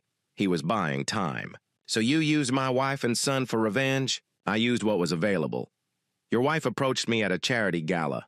She was lonely, Curious. Started asking about my work. It wasn't hard. Marlene, still on the floor, had propped herself up. Her face was a storm of conflict. Tell him Wolf goaded. Tell your husband how fast you gave up his security routines, how quick you were to explain his travel patterns. Marlene looked away. He told me it was just data business secrets. Nothing dangerous. And the 10 million, Riley asked. She hesitated. He said it was for a consulting gig. A floorboard creaked in the hallway. Riley's instincts screamed. Without turning, he fired a shot through the wall. A grunt followed, then a body hit the floor. Wolf lunged. He tackled Riley backward into the dresser. They crashed into the furniture pictures and cologne bottles hitting the floor. Riley twisted under Wolf's momentum, using it to roll and slam his elbow into Wolf's side. Wolf grimaced, but didn't let up. He drove a forearm toward Riley's throat. Riley deflected, countered with a knee to Wolf's injured leg. Wolf yelped and fell back, giving Riley a half-second opening. They stumbled into the bathroom, slipping slightly on the tile. They reset, both bloodied, panting. In the silence, Riley noted the absence of Marlene. She had slipped away. To find Trevor or reinforcements. "You're good," Wolf admitted, dabbing at a cut over his eye. But older, slower. "Experience compensates," Riley said, and proved it with a quick feint to the left before landing a solid strike to Wolf's solar plexus. As Wolf doubled over, Riley drove his elbow down onto his back, sending him to the floor. No hesitation. Riley locked in a blood-choked precise surgical. Wolf's limbs thrashed, then went limp. Riley zip-tied his limbs and gagged him. He would have questions for Wolf later. But first his son. A shout from downstairs, followed by the sharp crash of glass, snapped Riley back into motion. The remaining guards had been alerted. He couldn't waste a second. He retrieved his Glock and crept into the hallway, stepping over the body of the guard he had shot through the wall. The security tablet he'd taken from the kitchen guard showed Trevor still bound in the living room now with Marlene beside him. She was working to untie him with shaking hands. The final guard was positioned near the front entrance weapon raised toward the stairs, waiting for Riley to come down.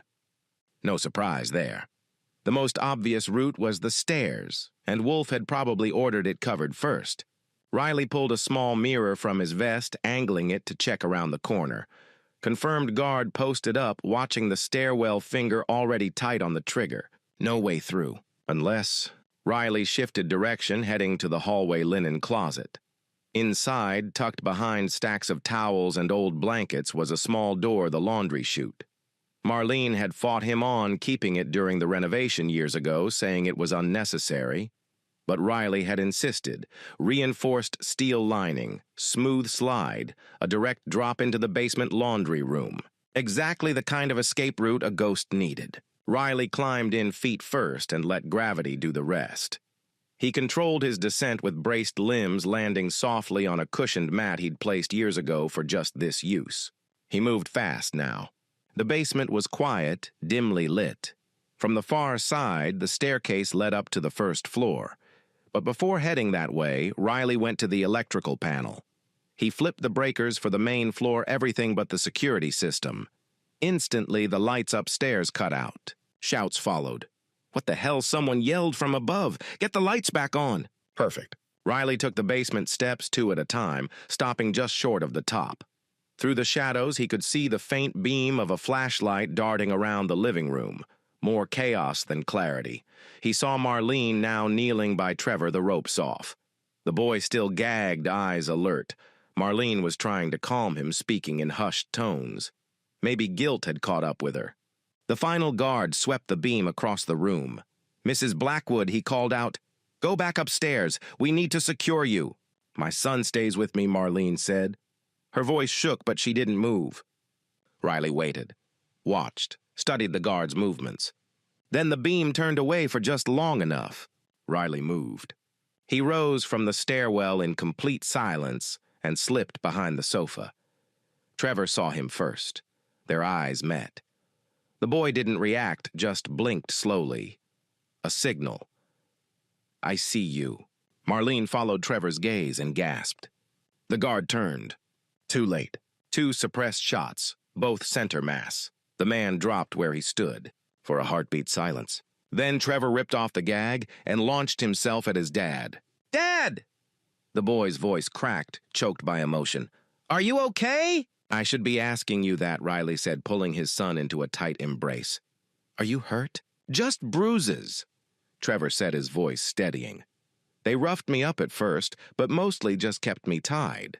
Riley checked his son's face under the dim light. No major injuries. His boy was shaken but alive, still strong, still fighting.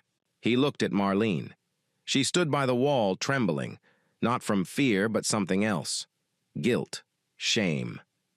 "Wolf," she asked, voice small. "Upstairs," Riley said coldly, "bound and gagged, for now." "His men?" she asked. "Neutralized," Riley replied. "3 are down.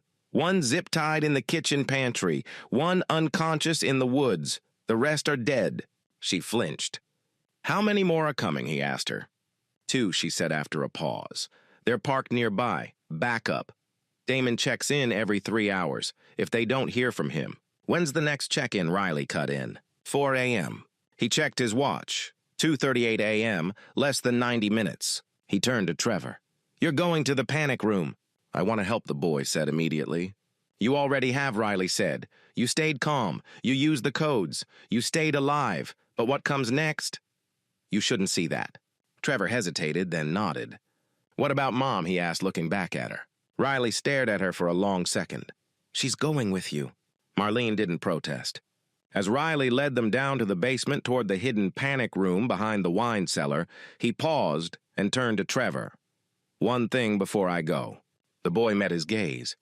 "You're the strongest person I know," Riley said. Trevor's jaw clenched. "Make them pay Dad. All of them." "I will," Riley promised. "Count on it." He locked them inside. The room had food, water, communications, emergency power, everything they needed for at least 72 hours. But more importantly, it had steel-reinforced walls and a broadcast system wired through a secure line even Lewis couldn't tap. It was the safest place on the property. Back upstairs, Riley returned to the master bedroom. He dragged Wolf's limp body into a chair and zip-tied his arms and legs again. He poured a bottle of water over his face. Wolf came to slowly coughing, head-jerking upright. "You're making a mistake, Blackwood," he growled. "This goes way higher than you know." Riley pulled up a chair, sat across from him, and opened the small encrypted tablet he carried. "Enlighten me." He inserted a data drive he'd found on Wolf earlier and launched decryption protocols. The files were locked with military-grade encryption, but Riley had tools for that. "You think your wife betrayed you?" Wolf said. "But she just did what any woman in her position would have done. Lonely, curious, wanting answers. She sold me out for $10 million, Riley said flatly. "You call that reasonable?" "She didn't know everything," Wolf replied. "She still doesn't." Riley looked up from the tablet. "Then maybe you'd like to fill in the blanks." "I'll do better," Wolf said. "I'll make you a deal." "You're in no position to negotiate." $20 million, Wolf said. "Double what she got. You and Trevor disappear. You walk away. I take what's in your head and no one else has to die." Riley kept his face blank, but his hands paused for half a second. Wolf noticed. "There it is," Wolf said, "that hesitation." "You planned this for months," Riley said. "All of it. Using Marlene, using Trevor." "For what? You'd think it was just money?" Wolf laughed bitterly. "You think this is about greed?" He leaned forward in his restraints. "This is about revenge." Riley tilted his head. Yemen, Wolf said. 3 years ago. You ran an op there. Killed a courier. That man was my brother." Riley froze. "I was never in Yemen." "No," Wolf said. "But your intel was. You called the shot. You put the bullet in the chamber even if someone else pulled the trigger. My brother was CIA, deep cover. You killed him. The decryption process hit 70%. Riley didn't look away. "You want closure?" Riley asked. "You came to the wrong place." "No," Wolf said. "I came to the only place." The files blinked open on the screen: personnel records, death reports, surveillance photos, redacted operation logs. Operation codename Chimera. Riley scrolled. He didn't like what he saw. The Chimera files were damning. Riley scanned through page after page of classified documents, redacted summaries, mission timelines. The pattern was unmistakable. 8 deep cover agents, all eliminated within 10 days. The official records blamed enemy action or operational failure, but Riley saw the common link in the metadata.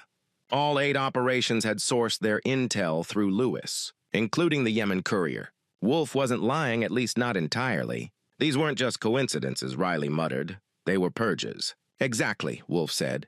And you were the delivery system. You gave Lewis the cover he needed. Riley's jaw clenched. He used me. And now he wants you dead like the rest. Because you're the only one who knows where the bodies are buried. The air in the room thickened with silence. Then Wolf smiled. But I can help you expose him. We go to the cabin. Open the safe. Use the evidence. There's nothing in that safe that you don't already have, Riley replied. Except maybe your death. Wolf tilted his head. If that's true, why haven't you killed me yet? Riley didn't answer.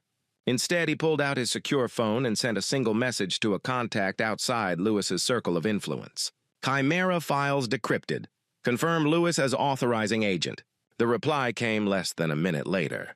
Confirmed. Umbra-class clearance. All related assets terminated. You are the last. Riley stared at the screen. For 12 years, Lewis had been his handler, his lifeline. Now he was a threat more dangerous than any target Riley had ever taken out. Wolf watched his expression change. You see it now, don't you, the bigger picture? Riley slowly holstered his weapon. We're going to the cabin, he said. You, me, and Marlene, but if this is another trap... It's not, Wolf said, you'll see. Riley left the room, descended into the basement, and unlocked the panic room. Trevor looked up immediately. Everything okay? We're moving out, Riley said. Now!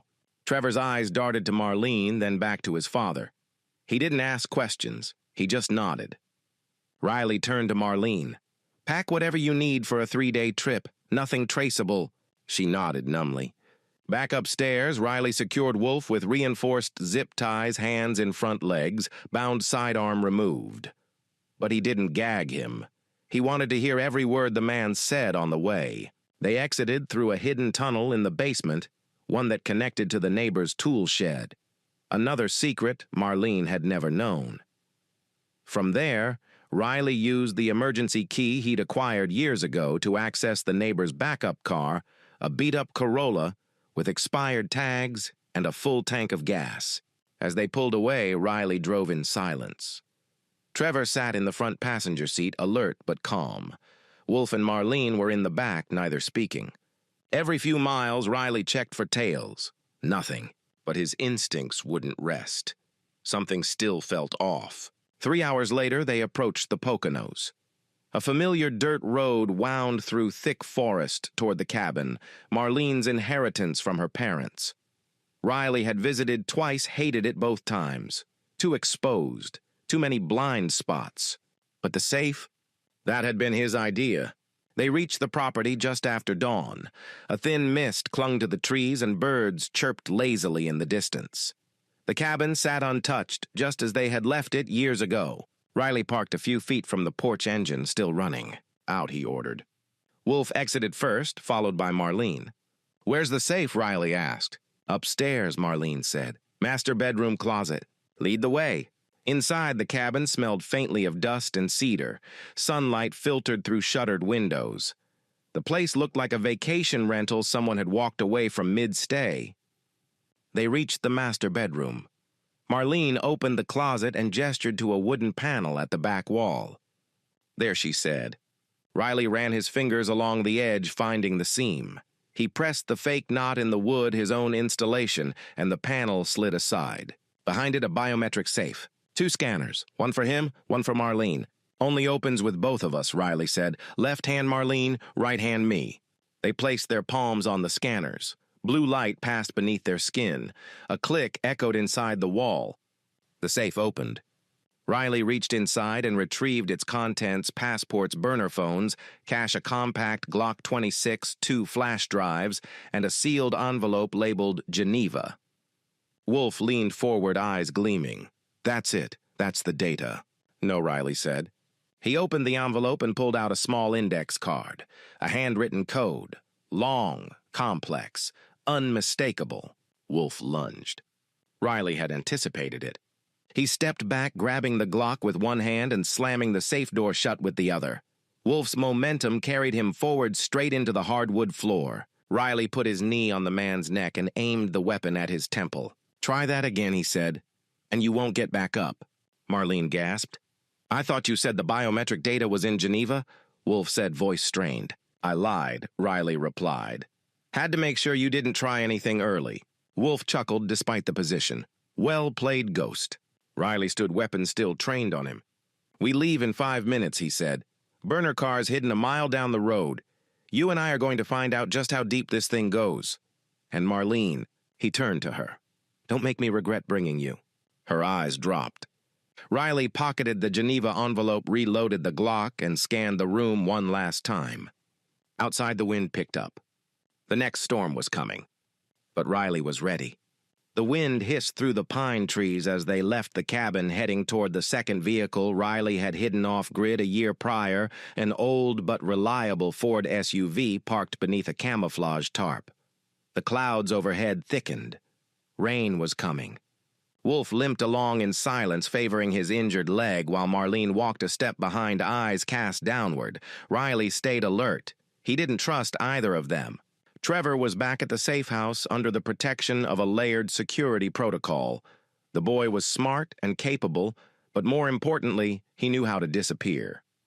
Riley had drilled that lesson into him since he was old enough to speak. This next move was Riley's alone. The drive from the Poconos toward Baltimore was silent for nearly an hour, the atmosphere thick with tension. Then Wolf broke the quiet. "You've seen the files. You know Lewis was never just your handler. I know he murdered a dozen people to bury the truth," Riley said. Wolf nodded. "And he'll kill more. He won't get the chance." Wolf studied Riley. "You planning to disappear after this?" "I'm planning to finish it." A grim smile touched Wolf's face. "I always respected that about you." "Don't mistake this for respect," Riley said coldly. "We're not partners." "You need me?" Wolf replied. "I'm the only one who can connect the remaining dots." Riley didn't answer.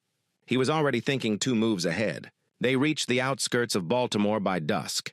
Riley pulled off the main highway and parked near an old brick warehouse, a facility he'd once used to store operational gear when the need for a clean extraction had arisen. Inside was dark, dusty, and quiet. Riley ushered Wolf and Marlene into a secured office in the back.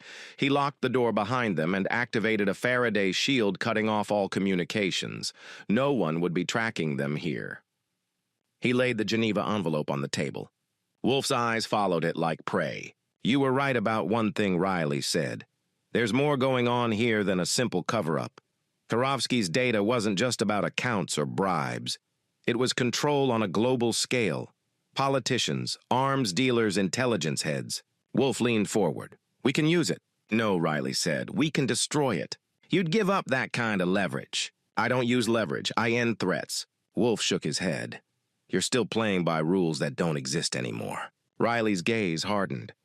"I've buried people who thought like you." For a long moment, no one spoke. Then Riley stood and stepped outside the room to make a call. Using a secure burner, he contacted Mason, his most trusted intelligence contact, operating deep inside private networks most governments didn't even know existed. "You were right," Riley said. "Lewis authorized Chimera. I've got the proof." "You going public?" "No, I'm going after him." A pause. "That's a big move, Riley. I'm not alone. He's not either. I'll see what I can find. But if he's gone off the grid, you won't have long before he sends someone after you." "He already did." Another pause. "You okay?" "Trevor's safe. That's all that matters. I'll send you a dump of everything we've traced on Lewis's shell networks. You'll want to check the ones based in Bogota." "Appreciate it. You planning to come back after?" "No," Riley said. "After this, I'm done." The call ended. Riley returned to the room. Wolf was still seated, Marlene standing near the corner, arms crossed, tightly avoiding eye contact. "Where's Lewis?" Riley asked. "South America," Wolf replied. "He's using a corporate shell in Bogota as his new base. I traced some of the funding before things went sideways." "You think he'll stay there?" "No, he's probably already on the move, but it's where you'll find the core team. The ones who helped him burn Chimera and the servers." "Names?" Wolf nodded. "I'll write them down." Riley handed him a pen and pad. Wolf scribbled quickly, then slid the paper across the table. Riley studied it. 4 names. All former operators turned private. All dangerous. "I'm not running a war," Wolf Riley said. "I'm ending one." "Then you'd better hurry." Riley retrieved another burner phone from his pack and placed a call to the Montgomery Group, the off-books agency resource that handled logistics for deep black operatives. "I need transport to Bogota. Quiet, no trail, just me." Time frame, the agent on the line asked. "Tomorrow night, latest." "Confirmed. We'll send coordinates for pickup. 1 seat. Nothing traceable. Payment on delivery." "You got it. Safe hunting." Riley hung up. He looked at Marlene. "You're staying here. You make any move I don't approve, I won't hesitate." She didn't argue. For the first time, he saw fear in her eyes, not for her life, but for how far she'd fallen. Later that night, Riley stood alone on the warehouse rooftop, watching the lights of the city flicker in the distance. He felt the storm gathering. The final reckoning. When Lewis chose to betray the agency and erase operatives like Riley, he had turned against the very system that kept the shadows in balance. Now the system wanted Riley to finish it. And he would, but not because they asked. Because Wolf had looked Trevor in the eyes and threatened him. Because Marlene had handed over the keys to their family for $10 million and a lie. And because no one, not Lewis, not Wolf, not anyone, walked away after putting his son in danger. He reached into his pocket and retrieved the flash drive from the Geneva envelope. On it was everything. The financial data, the operational logs, the biometric keys. All of it. Riley turned it over in his hand. He wouldn't use it for power. He wouldn't leak it. He'd use it to cut out the rot surgically, cleanly, and permanently. Inside, Wolf slept restlessly on the cot Riley had bolted to the floor. Marlene sat in the corner, knees pulled to her chest. Riley didn't care if they slept. They weren't the target anymore. Lewis was. And Riley Blackwood, the ghost, was on his trail. The private aircraft was stripped of markings, flown by a pilot who never spoke a word to Riley. The Montgomery Group didn't ask questions, and Riley didn't offer answers. The flight plan filed was for a humanitarian cargo mission. What it actually carried was a single operative en route to dismantle the final link in a broken chain. Riley slept only once during the flight, a light nap of 45 minutes rifle nestled in his lap pack secured to his chest. When he woke, he reviewed the list of names Wolf had given him, cross-referencing them with the data Mason had sent before Wheels Up. 4 operators. All former military, all presumed dead or off-grid. All now working under Lewis in Bogota. The plane touched down just before dawn on an isolated strip carved into the jungle about 60 kilometers outside the city. A truck waited for him, unmarked, armored, stocked with gear. A folded note on the driver's seat read, "We'll monitor local comms. You'll have 2 hours of blackout before chatter starts. After that, you're on your own. MR." Riley tucked it in his vest and drove. The safe house Lewis had established wasn't in the jungle or some remote estate. It was in the heart of Bogota, hidden in plain sight inside a converted tech logistics firm. 3 stories, reinforced windows, satellite uplink. He parked 6 blocks away and approached on foot. The camera angles were good. Almost too good. A deliberate design that showed confidence, not paranoia. Riley noted blind spots, points of weakness, pattern of movement from the few visible guards. He calculated 5 bodies inside. He needed to move fast. By mid-morning, he was scaling a neighboring rooftop, watching from above. His entry point was a rear access door connected to a maintenance hallway. It took 47 seconds to bypass the lock. He was inside. The first target was a technician seated at a workstation monitoring traffic logs. Riley snapped his neck cleanly, silently, then dragged the body into a storage closet. 1 down. He moved floor by floor. The second man, a comms expert, was in the lounge sipping coffee and watching a muted television screen. Riley approached from behind and used a garrote wire. No sound. 2 down. By the time he reached the top floor, only 2 names remained. And Lewis. Riley found them in what had once been a conference room, now converted into a command center. The data stream from Karofsky's drive was being actively dissected, cataloged, cross-checked against agency records. Evidence. Blackmail. Insurance. One of the men looked up just as Riley entered. He didn't have time to scream. The other tried to draw a weapon. Riley shot him in the shoulder, then in the leg. The man dropped, hard blood pooling fast. "Where is Lewis?" Riley asked. The man grunted in pain, hands clutching his leg. "Not here." "Where?" "Panama. Scheduled to fly out tonight." Took the drive with him. Riley looked around the room. The servers were still online running backups. "What's he after?" The man gave a bitter laugh. "Same thing we all were.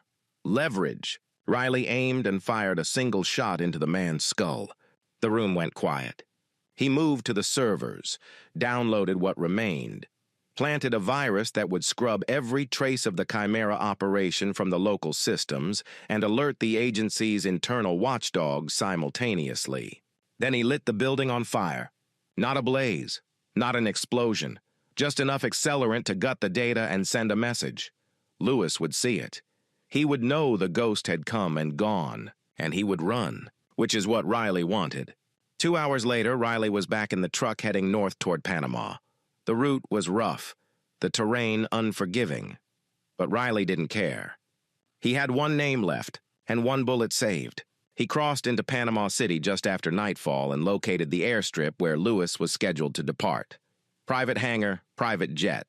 Security posted but relaxed. No sign of urgency. No sense of the hammer coming down. Good. Riley parked 600 meters away and approached on foot. The brush provided cover. His rifle was already assembled, scope calibrated.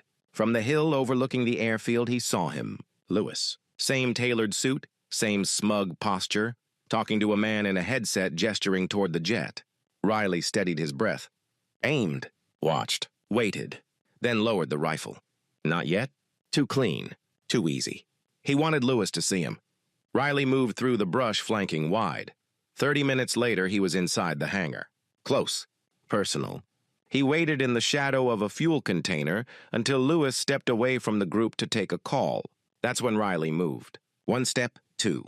His hand clamped around Lewis's mouth, pulling him into the shadows. Knife pressed against his throat. "Miss me?" Lewis froze. Blackwood he managed through clenched teeth. "I should have killed you in Moscow. You tried. I gave you everything. Career, missions, status. You gave me targets," Riley growled. "And then you put a price on my son." Lewis stiffened. "You don't understand," he said. "This goes beyond you. Beyond any of us. The agency eats its own now. I saw it coming. I adapted. You betrayed the oath." "I survived." "No," Riley whispered. "You ran." He flipped the knife, slashing Lewis's femoral artery with surgical precision. Lewis dropped instantly, eyes wide. "You won't make it out," he gasped. "I already have." Riley knelt beside him. "You ever think about Yemen?" he asked. Lewis coughed. Blood foamed on his lips. "I remember every name." "Do you remember the ones you burned?" "They were compromised. They were loyal." Riley stood. Lewis bled out fast, gasping, struggling to speak. Riley turned and walked into the night. He didn't look back. Not even when the jet lifted into the sky without its owner. He was already gone. Already planning his return. Back to Trevor. Back to the life he'd rebuilt from ruin. And for the first time in 15 years, Riley Blackwood felt something strange settle into his chest. Not vengeance, not triumph, peace. The sun had only just begun to break the horizon as Riley stood on the bluff behind the safe house, looking out at the sea. The salt air was cool on his face. His shoulders rose with a long breath, then lowered with the kind of stillness that came not from exhaustion, but from release. He had returned 2 days ago. The trip back had been uneventful. No eyes on him, no tails, no static on the encrypted channels. Wolf was out of the picture. Marlene was wherever the Federal Protection Program had buried her. Lewis was gone, buried quietly and without ceremony somewhere in Panama soil. There were no headlines. There never would be, only silence. And for Riley, that was enough. He heard footsteps on the deck behind him, lighter than his, quieter, more deliberate. "Trevor!" The boy stood beside him, hoodie pulled up, hands in the pocket. He didn't say anything at first, just looked out at the water.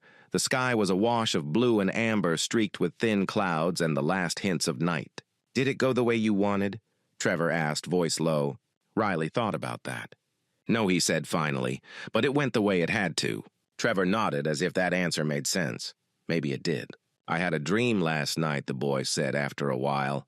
"You were in it, but not the version I used to know, the one from that night, the one that moved through a house full of armed men like a shadow." Riley tilted his head, and, "I wasn't afraid of you," Trevor said. "Not even a little." They both smiled. Small, real. They stood like that for a while. Wind tugging at their clothes, ocean crashing in its endless rhythm below. "You're different," Trevor said. "So are you. I don't know if that's good or bad." Riley nodded slowly. Probably both. He looked at his son. Taller now. Sharper. Stronger. But also calmer in a way few 16-year-olds ever were. There were lines on Trevor's face that hadn't been there 6 months ago. Not worry, not pain, just awareness. The kind that never leaves once it arrives. "I want you to know Riley said that I did it for us. All of it. Even the hard parts. Even the ones I can't justify." "I know," Trevor replied. I think I always knew. They didn't talk about Marlene. Not today. Some days they did. Some days Trevor asked about what she had been like before all of this, before betrayal, before money, before Wolf. On those days, Riley answered carefully. He tried not to shape the memory, tried not to turn her into something cleaner than she'd been. He left space for Trevor to decide what to believe. Other days they said nothing about her at all. Today was one of those days. Later they had breakfast together. Eggs and toast. Black coffee for Riley. Orange juice for Trevor. The kitchen was quiet except for the soft scrape of forks on plates. Trevor glanced up. "You're going to stay right." Riley met his gaze. "I'm here. I mean all the way. I mean it too." Trevor nodded and went back to eating.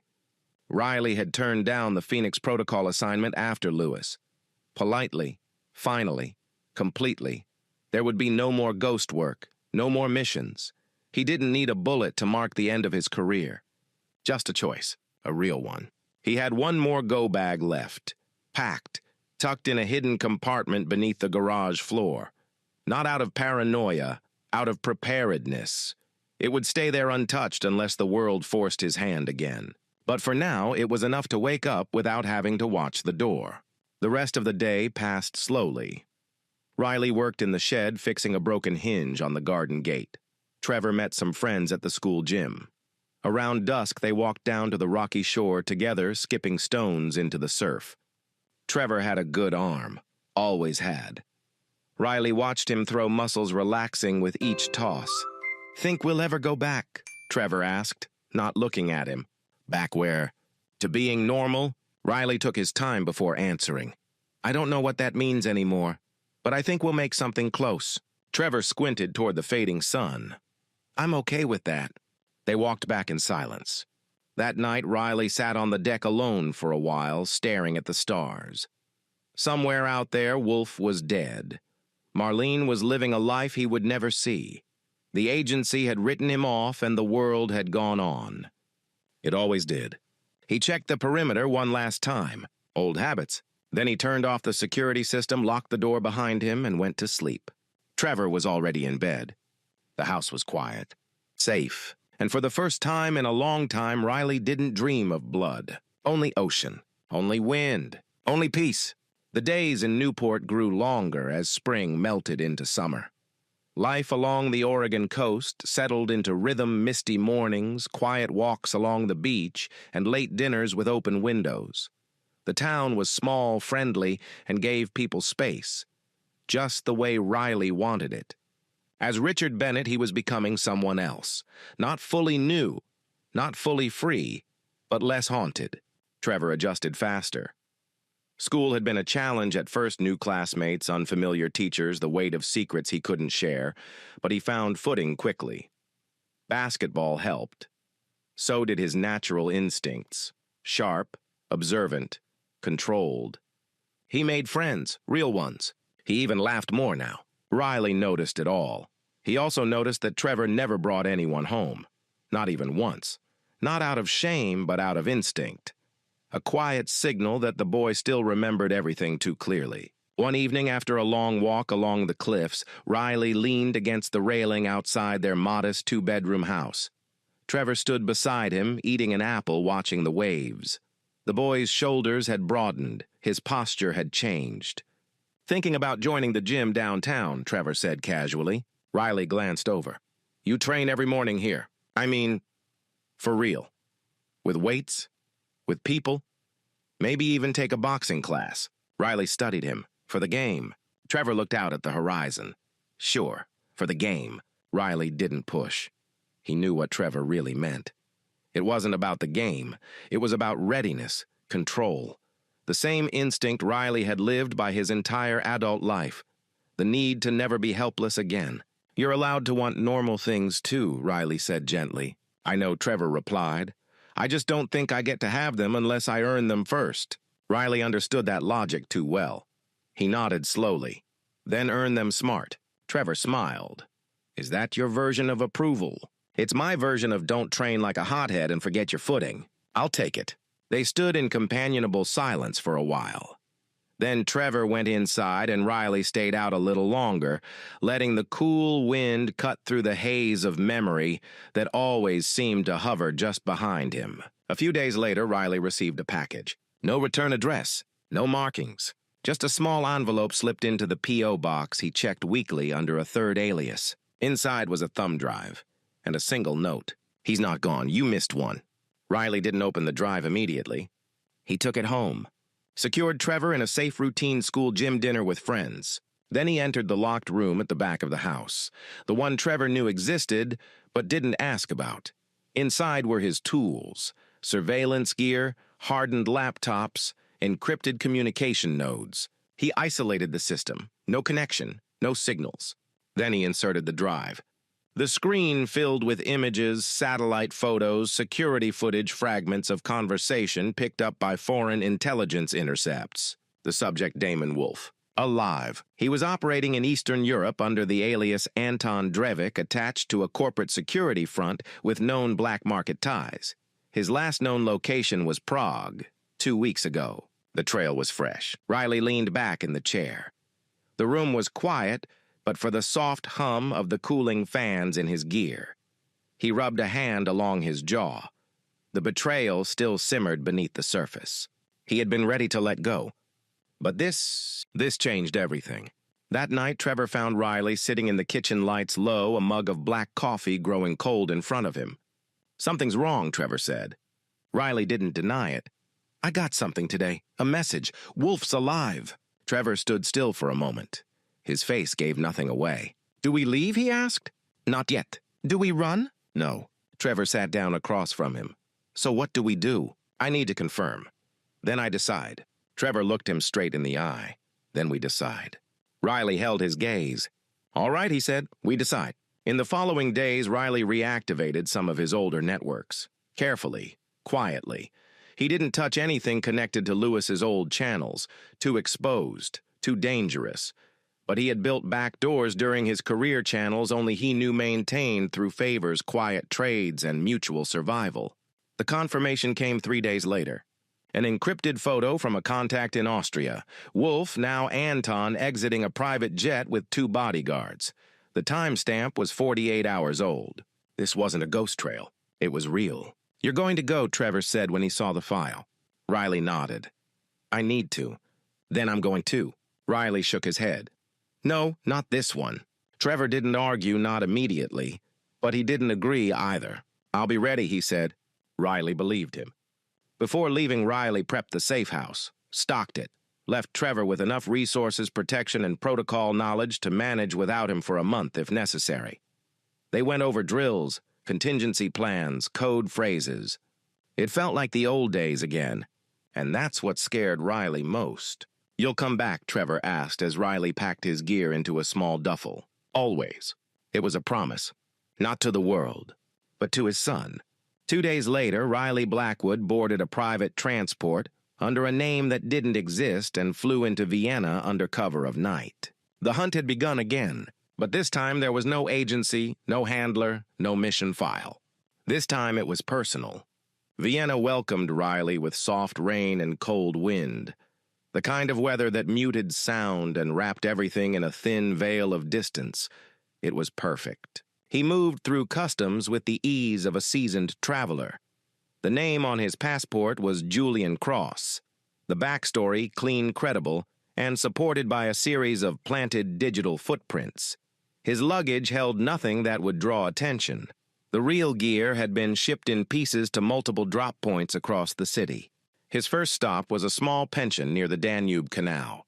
Quiet, family-run, no surveillance, cash only. He took the corner room on the 3rd floor. 2 exits. One window with a fire escape. A place to sleep if needed. A place to vanish if necessary. He didn't unpack. Riley operated under rules forged by a lifetime of knowing how quickly the ground could shift beneath your feet. Never settle. Never assume you're safe. Never get too comfortable. He visited 3 drop sites over the next 24 hours. A duffel from a train station locker. A small package behind a loose brick in a parking garage stairwell. A laptop buried in a derelict garden bed behind a shuttered cafe. Each item had been hidden over 5 years ago. Untouched. Untampered. He reassembled his kit in a rented office space registered under a shell firm Consulting, of course. No one ever questioned consultants. Then he began the work. Tracking Wolf. The name Anton Drevik had ties to a security company, Skalden Systems, based just outside the city. It was a mid-sized firm with international clients, some private, some government adjacent. Legitimate on the surface. But Riley saw the cracks. The contracts were too varied, the accounting too careful. The employee list included a dozen former operatives from Eastern European Special Forces, including one known associate of Damon Wolf's from before his supposed death in Yemen. The company's headquarters were in a glass and steel building in a business park on the outskirts of Vienna. Riley scouted the perimeter during the early morning, dressed in a maintenance uniform, blending in with the early traffic. He didn't try to breach it, not yet. Instead, he focused on the patterns. Wolf wasn't just hiding. He was active, meeting with investors, hosting private events, flying under the radar while building something new. A network, a future. Riley knew the type. Men who saw betrayal as a stepping stone, who turned failures into recruitment pitches. Wolf was rebuilding, and he hadn't forgotten what Riley had done. That much was clear. The message Riley had received, the warning that Wolf was alive, had come from someone inside Skalden. That much was obvious now. Someone close to Wolf. Maybe someone who wanted out. Riley just needed to find them. He returned to the pension late that night, moved like a ghost through the back entrance, and checked all the security threads he'd laid around his room. No disturbances, no tails, no unexpected electronic signals. Still, he didn't sleep much. The next day, he made contact with a source he hadn't seen in 7 years. Mirantonov, former military intelligence, now working in the private sector as a fixer.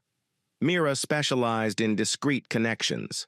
She had a reputation for loyalty, but only to truth and money, ideally both. They met in a park near Karlsplatz. Mira wore a gray coat, a red scarf, and sunglasses despite the overcast sky. She sat on a bench feeding pigeons, looking like someone killing time on her lunch break. "You look older," she said as Riley sat down beside her. "So do you. I heard you disappeared." "I did. And now you're back." Riley didn't confirm or deny it. "I need access," he said, "to Skalden's internal movement logs, personnel files, anything off-book." Mira didn't ask why. She never did. Instead, she opened her purse and pulled out a small drive. "You have 3 days. I already accessed the network. Your window is tight. After that, they'll know someone was inside." "Who tipped me off?" Riley asked. Mira shrugged. "Anonymous email sent from a relay in Prague. But if I had to guess, someone close to Wolf. Someone nervous." Riley pocketed the drive. "What do you know about Wolf's current projects?" "Security contracts for post-conflict zones, some connected to mineral rights in Africa. There's also chatter he's talking to biotech groups. Private military meets private medicine. Dangerous mix." Riley nodded. He didn't like the sound of that. Wolf with money men and science was a problem. "Why are you really here?" Riley Mira asked finally. He paused, to make sure he doesn't get the chance to do it again. She looked at him for a long moment, then nodded. "You'll need help. I always do. Then you know how to find me." She left without another word.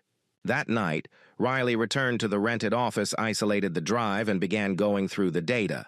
Movement logs, access records, entry times, shift overlaps, and then buried deep a note. Just a timestamp and a name. Kurt Novak, June 14, 2137, 7th floor parking deck. It was a meeting, an unauthorized one. Kurt Novak was one of Wolf's senior operatives, a former surveillance expert turned head of logistics. The timestamp was 2 weeks ago. Someone had watched that meeting. Someone had noted it. It was the clue Riley needed. He spent the next 2 days shadowing Novak, tracking his routines, his stops, his contacts. Novak was careful, trained, but not ghost-level careful. Riley found the pattern. Tuesday nights, Novak visited a small jazz bar in the inner city, sat in the same corner, drank the same bourbon, watched the same trio play saxophone, bass, and piano. Riley waited until the second night. Then he slipped into the booth across from Novak just after the music started. The man tensed, reached for something under his coat. Riley shook his head. "Not smart," he said. "There are 3 plainclothes officers 2 tables over. You pull anything, we both get arrested." Novak hesitated, then let his hand drift away from the weapon. "What do you want?" "Information. I don't know you." "But you know," Wolf, Riley said. "And you're tired of watching him burn people to keep himself alive." Novak's eyes narrowed. "Who are you?" Riley leaned forward. "I'm the one he couldn't kill, the one who took his leg and his reputation. I'm the reason he hides behind bodyguards and steel doors." Novak didn't speak. Then slowly he leaned back. "You've got 5 minutes." And Riley began to peel away the layers. Wolf wasn't just running a PMC. He was working with biotech companies in Eastern Europe, building private facilities, recruiting scientists. They were developing a drug protocol, something that enhanced cognition and response time, designed originally for wounded soldiers. But now it was being tested on civilians, people off the grid. And the funding, it was coming from accounts Riley had shut down years ago. Accounts connected to the Moscow op. It wasn't just about revenge anymore. Wolf was using the past to build a new future, and he didn't care who got buried along the way. "Where is he staying?" Riley asked. Novak hesitated. "He knows someone's coming for him," he said. "He changes location every 72 hours, but tomorrow night he'll be at a private villa outside Bratislava. One of his partners is flying in from Bucharest. You'll have a window, maybe 5 minutes. That's all I need." Novak slid a key card across the table. "That gets you onto the property." "Why are you helping me?" Riley asked. Novak looked at him, tired and angry. "Because he's a rabid dog, and someone needs to put him down." Riley stood. "He will be." As he walked out into the rainy night, his pulse steady, his mind clear, Riley felt the shift. The hunt wasn't abstract anymore. It was real. One last move, one final reckoning. He would go to Bratislava, and Damon Wolf would not walk away this time. The drive to Bratislava began at 4:00 a.m., under a moonless sky. Riley used a borrowed sedan, unremarkable and recently scrubbed of any identifiers. As the city lights of Vienna faded behind him, he settled into the kind of calm that came just before violence. His mind organized contingencies like chess moves 3 steps ahead, each designed to bring him to one point face-to-face with Damon Wolf. The villa was listed as a private residence under the name of a Romanian holding company. On paper, it was used for corporate retreats. In reality, it was a secure safe house, reinforced walls, blackout shutters, infrared sensors, and a private helipad. Riley had seen this kind of setup before. He'd helped design one like it during a joint op in Buenos Aires. It looked like wealth, but it was built for war. He arrived in Bratislava before sunrise, just as the streets began to stir. A few runners in reflective gear, coffee shops blinking to life. The kind of normalcy Riley never really fit into. He parked the sedan 3 blocks from the Danube, changed into black tactical gear in the shadows of an empty lot, and hiked the final 3 kilometers to the perimeter of the estate. He reached the outer fence just after 6:00 a.m. It wasn't electrified, but motion sensors ran along the lower wire, standard but predictable. He disabled them with a signal jammer tuned to the correct frequency information pulled from Mira's stolen files. One cut one hop over, and he was inside the grounds. The air was cold and wet. A thin mist rolled along the grass, clinging to the underbrush and softening the landscape. Good. It would deaden sound and give him cover. Riley moved like a shadow. 3 guards patrolled the grounds. One near the west garden, one checking the outer wall every 10 minutes, one stationed at the main entryway. None of them were Wolf's Tier 1 contractors. They were lookouts, hired eyes, enough to stop a casual break-in, not someone like Riley. He waited until the west guard moved past the garden wall. Then he moved. Slipping past the hedgerow, he reached the rear entrance to the villa. The key card Novak had given him worked no alarms, no hiccups. Either the man was being sincere, or Wolf was overconfident. Maybe both. Inside, Riley stepped into silence. The villa smelled of leather stone and citrus polish, a blend of luxury and cold calculation. Security cameras sat in the corners. Riley ignored them. The feed had already been looped another piece of Novak's intel. He swept the interior quickly.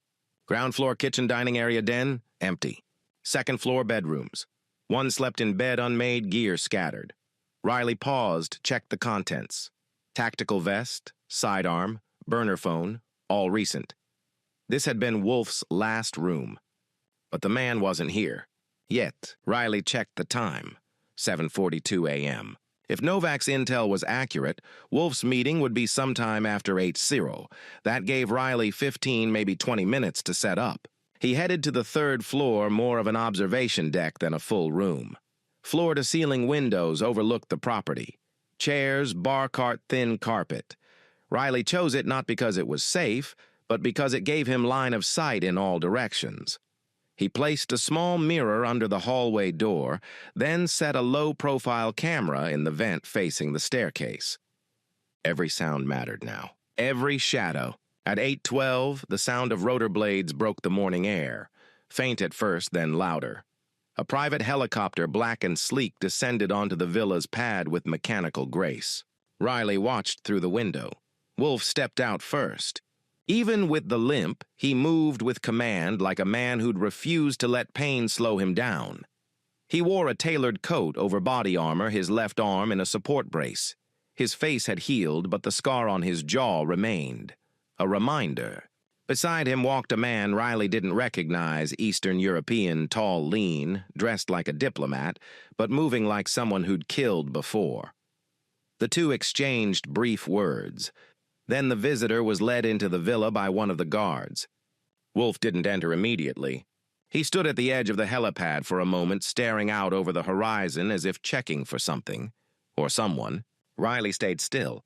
He felt no adrenaline, no rage, only clarity. Wolf was within reach, the final piece in a puzzle that had broken his life apart. He had once considered ending Wolf from a distance, clean, simple. But that was no longer enough. This wasn't just about justice. It wasn't even about vengeance. It was about ending a pattern. Permanently. Wolf entered the villa at 8:24 a.m. Footsteps moved up the stairs. One of the guards passed the 2nd floor landing, continued up toward the 3rd. Riley waited until the footsteps paused near the hallway. A flicker on the mirror. A shadow. Then movement away. He moved fast. Back down to the 2nd floor, he positioned himself outside the room Wolf had used earlier. The visitor was inside. Riley heard voices soft, indistinct. Negotiation tones. Technical terms. Something about neurological response rates and market-ready dosage. Biotech. Weapons of a different kind. Then another sound, Wolf's voice. Firm, controlling, confident. "We're not waiting anymore. The next phase starts this month," the visitor protested. Wolf overruled him. Something about a deal in South Africa. Riley committed it to memory. Then the sound of glass-clinking drinks being poured.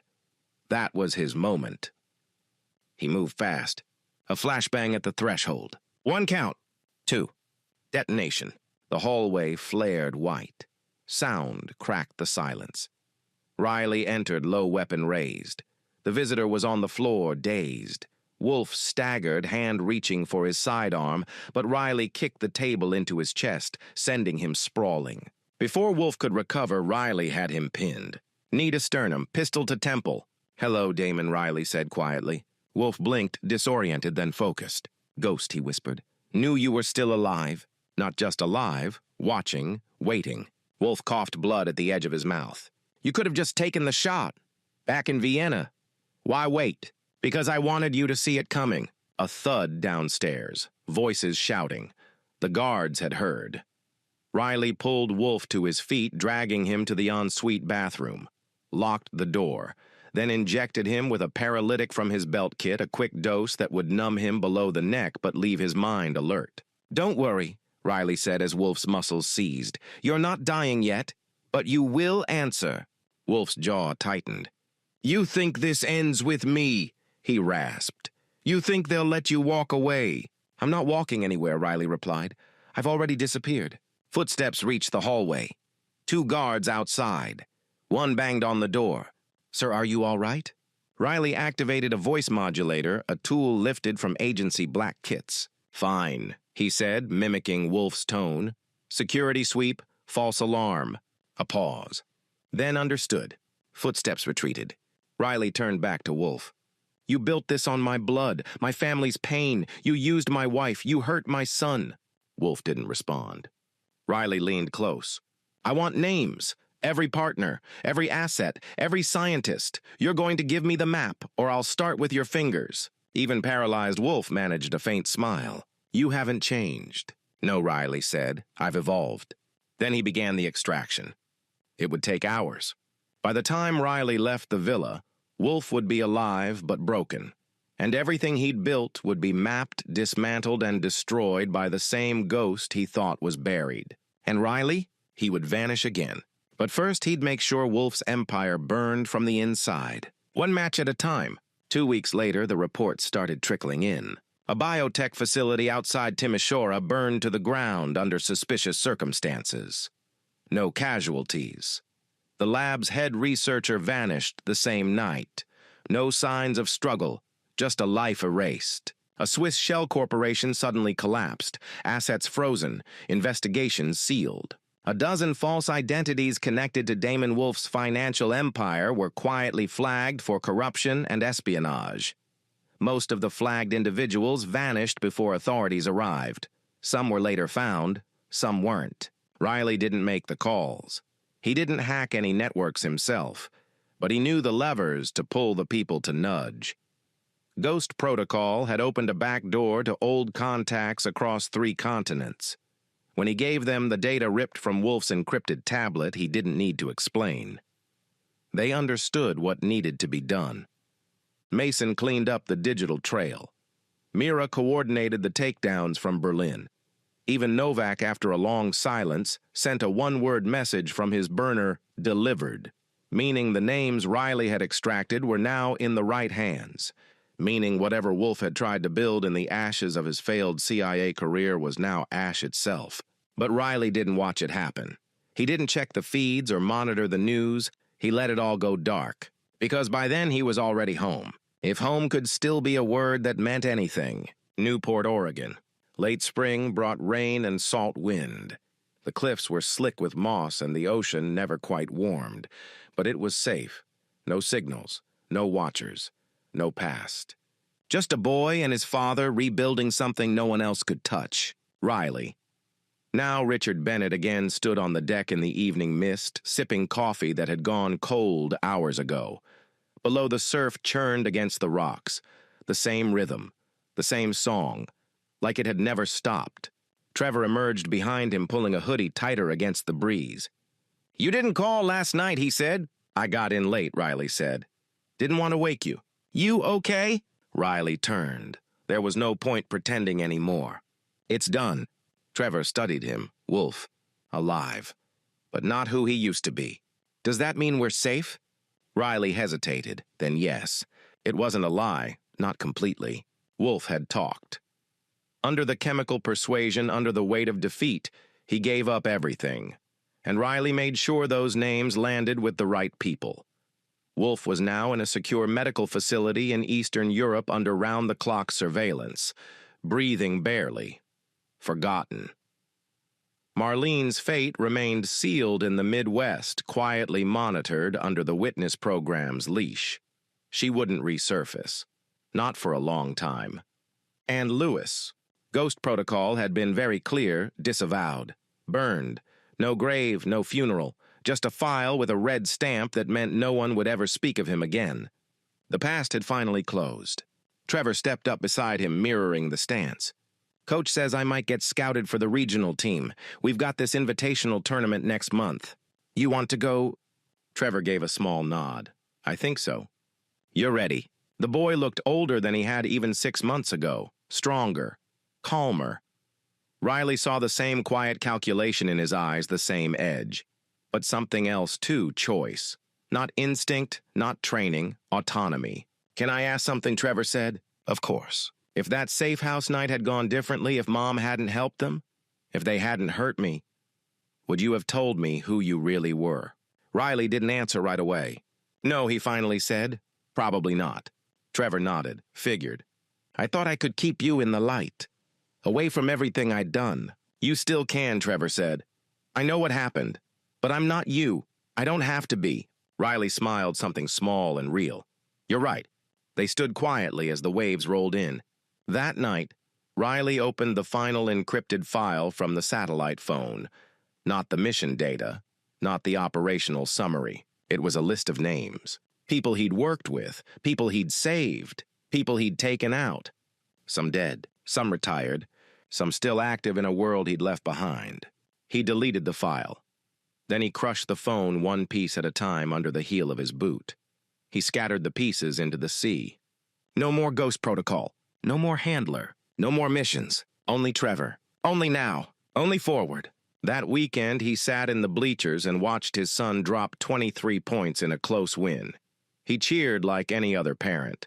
Smiled when Trevor gave him a nod across the gym. Nobody there knew his name used to be Riley Blackwood. That he once stopped chemical warfare in Caracas. That he'd been hunted, betrayed, and nearly executed on his own lawn. Nobody cared. And for the first time in years, neither did he. The life he had built had been forged in loss, but now finally it held something real. Not a cover. Not an alias. Just a father. Just a son. And no one left to run from. Here's the next story. The golden light from the chandelier bathed the restaurant table in a warm, romantic glow. Candlelight flickered between a pair of crystal wine glasses, each half full with aged Cabernet. Leonardo adjusted the collar of his navy suit, brushing invisible lint from his sleeve. Across from him sat Elsie. 25 years together. A quarter-century of shared memories, struggles, joy, and hardship. Tonight should have been a celebration, a milestone most couples never reach. But something in Elsie's posture told him otherwise. The way she idly swirled her wine without once looking up, it stirred unease deep in his gut. Leonardo cleared his throat. You remember that little Italian place we used to go to in college, Luigi's? The one with the checkered tablecloths and burnt garlic bread. Elsie glanced up from her phone, briefly flashing a tight, polite smile that vanished just as quickly. Yeah, kind of. He smiled through the sting of her indifference. I was thinking about how we used to sneak wine in soda bottles. You used to say it made you feel dangerous. She murmured something, still tapping rapidly at her screen eyes fixed on the glow of her phone. He watched her thumbs dance across the glass, her face lit coldly from below. Leonardo gently set his wine down. Elsie, could you put your phone away? Just for tonight, I want us to really be here. She sighed an exaggerated breath of annoyance and locked the screen. Fine. She dropped it into her purse like it had betrayed her. I got you something, he said, pulling a small velvet box from his jacket pocket. She looked at it, eyebrows rising slightly in what might have been surprise. Leonardo opened the box slowly, revealing a delicate silver necklace with a sapphire pendant, the same deep blue as her eyes used to be when they sparkled. It's nice, she said. Sapphire. Your birthstone, he added. I remembered how much you loved the one that got stolen in Napa. She clasped it around her neck with little ceremony. Yeah, thanks. Silence fell. Leonardo looked at his plate. The filet mignon sat untouched, going cold. Elsie poked at her salmon, barely eating. Around them, the restaurant buzzed with laughter, clinking glasses, conversations, but their table sat like a stone in a stream, unmoving and out of place. He tried again. "Elsie, are we okay? I mean, really okay?" She looked up. For the first time all evening, their eyes met. There was no warmth in hers, no tenderness, only irritation, like he was an obligation she hadn't yet figured out how to get rid of. "We're fine, Leonardo," she said, clipped. "Let's just get through dinner." The check arrived not long after. Leonardo paid in silence. The ride home was quieter still. Elsie stared out the window. Leonardo gripped the steering wheel tighter than necessary, his thoughts a knot of confusion and dread. Their home stood quiet, bathed in moonlight. Marble floors reflected the faint glow of the hallway chandelier. Leonardo flipped on the light. Elsie kicked off her heels and went straight upstairs without a word. He followed slower. "Elsie," he called up softly, "can we talk for a minute?" She didn't answer. In the bedroom, she walked straight to the closet and began stripping off her dress, tossing it on the bed carelessly. Leonardo stood in the doorway, watching her pull out a red top and black skirt, clothes she hadn't worn in years. "What are you doing?" he asked. "Getting dressed," she said. "For what?" She turned, then looking at him with something like contempt. "I had dinner with you. Now I'm going to have some actual fun." Leonardo stared, stunned. "Excuse me. You heard me." She slipped on the skirt. "I gave you the anniversary dinner. Bravo. Now it's my night." His voice rose. "You're not going anywhere dressed like that." Her tone sharpened. "Try to stop me. If you touch me, I'll call the police." "You're threatening me," he asked, his voice cracking. She grabbed her purse. "Don't wait up," she said coldly. "Elsie, who are you meeting?" She glared at him. "None of your business. You don't get to question me anymore. I've spent years in this boring, suffocating marriage. You're predictable, safe, and so weak. I've given you everything," he said. "I've loved you, sacrificed for you. That's weak." "No," she said, sneering. "It's pathetic." She walked out. The front door slammed. Glass trembled in the windows. Leonardo stood in the hallway, numb. The silence after her departure was louder than any argument could have been. Slowly, he walked into their bedroom. Her perfume lingered in the air, once intoxicating, now suffocating. He sat on the edge of the bed and stared at the necklace box still lying on the dresser. Her thanks echoed in his head. 25 years. It all came rushing back. Vacations, holidays, quiet mornings. He thought their marriage was weathered but solid. Now he saw how far gone she'd been. The clock passed midnight. 1, 2. She didn't return. Leonardo moved to the living room, unable to stay in the bedroom that felt like a crime scene. He sat on the couch, holding an old wedding photo. Her smile in it was genuine, real. But that smile was a ghost now. For the first time in years, Leonardo cried, not loud or messy, quiet, broken tears from a soul realizing it had lived inside a lie. His phone buzzed. He didn't look. He didn't want to know. Outside, a car passed. Inside, Leonardo sat motionless, bathed in the cold glow of the street lamp. Something had cracked open in him, not just in the marriage, but inside himself. He couldn't name it yet. But he knew deep down this wasn't the end of a night. It was the beginning of something else entirely. Morning crept into the living room, soft and slow. Pale stripes of sunlight pushed through the blinds. Leonardo hadn't moved from the couch. His jacket lay crumpled on the floor. A half-full glass of bourbon sat untouched on the table. All night he waited. Every sound outside a door, slamming a car pulling in, sent a jolt through him. But it was never her. He stared at the front door now, jaw clenched. Part of him still held on to hope. Maybe she would come back remorseful. Maybe it was a mistake.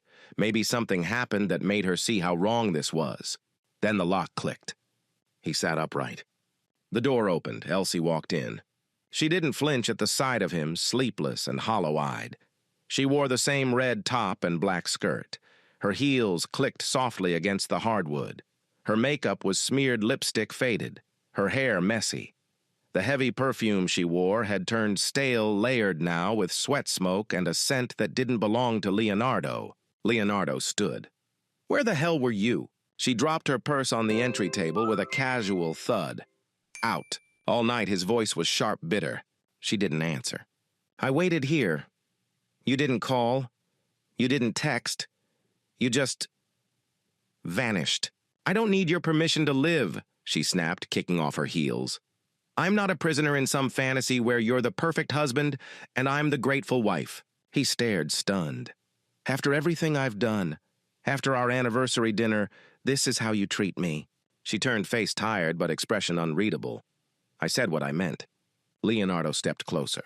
"What happened to us?" Elsie snorted. "We happened.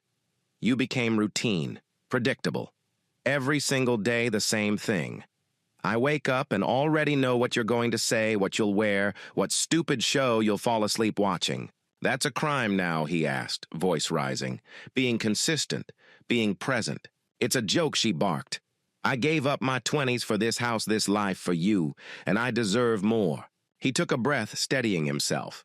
"So that's it. You cheat, walk out, treat me like I'm nothing because you're bored." She rolled her eyes and started up the stairs. "Don't turn this into some moral sob story. This isn't a fairy tale. It's life." He followed. "You're not even denying it." She stopped halfway up the steps and looked back. "I don't owe you denials. Not anymore." The words stung like a slap. She climbed the rest without looking back. Leonardo stood there, heart-pounding, breath ragged. The image of her walking in unapologetic, unashamed settled in his mind like a branding iron. The days that followed were worse than the night she left. Elsie acted like nothing had happened. She moved through their house as if the past didn't matter, coffee in hand, her eyes glued to her phone, earbuds always in. When Leonardo tried to talk, she ignored him. When he pushed, she snapped or walked away. She began coming home late. First it was 11 p.m., then later. One night she didn't return at all. Leonardo sat alone in the kitchen, dinner cold on the table. The silence crushed him. When she finally walked through the door the next morning, she barely acknowledged him. "Don't wait up," she said casually. "You're just stressing yourself for no reason." He studied her. She looked refreshed. Her lips were redder than usual, her blouse buttoned hastily.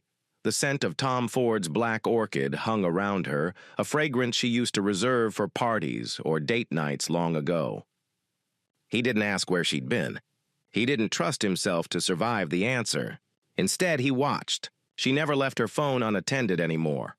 Always locked, always face down.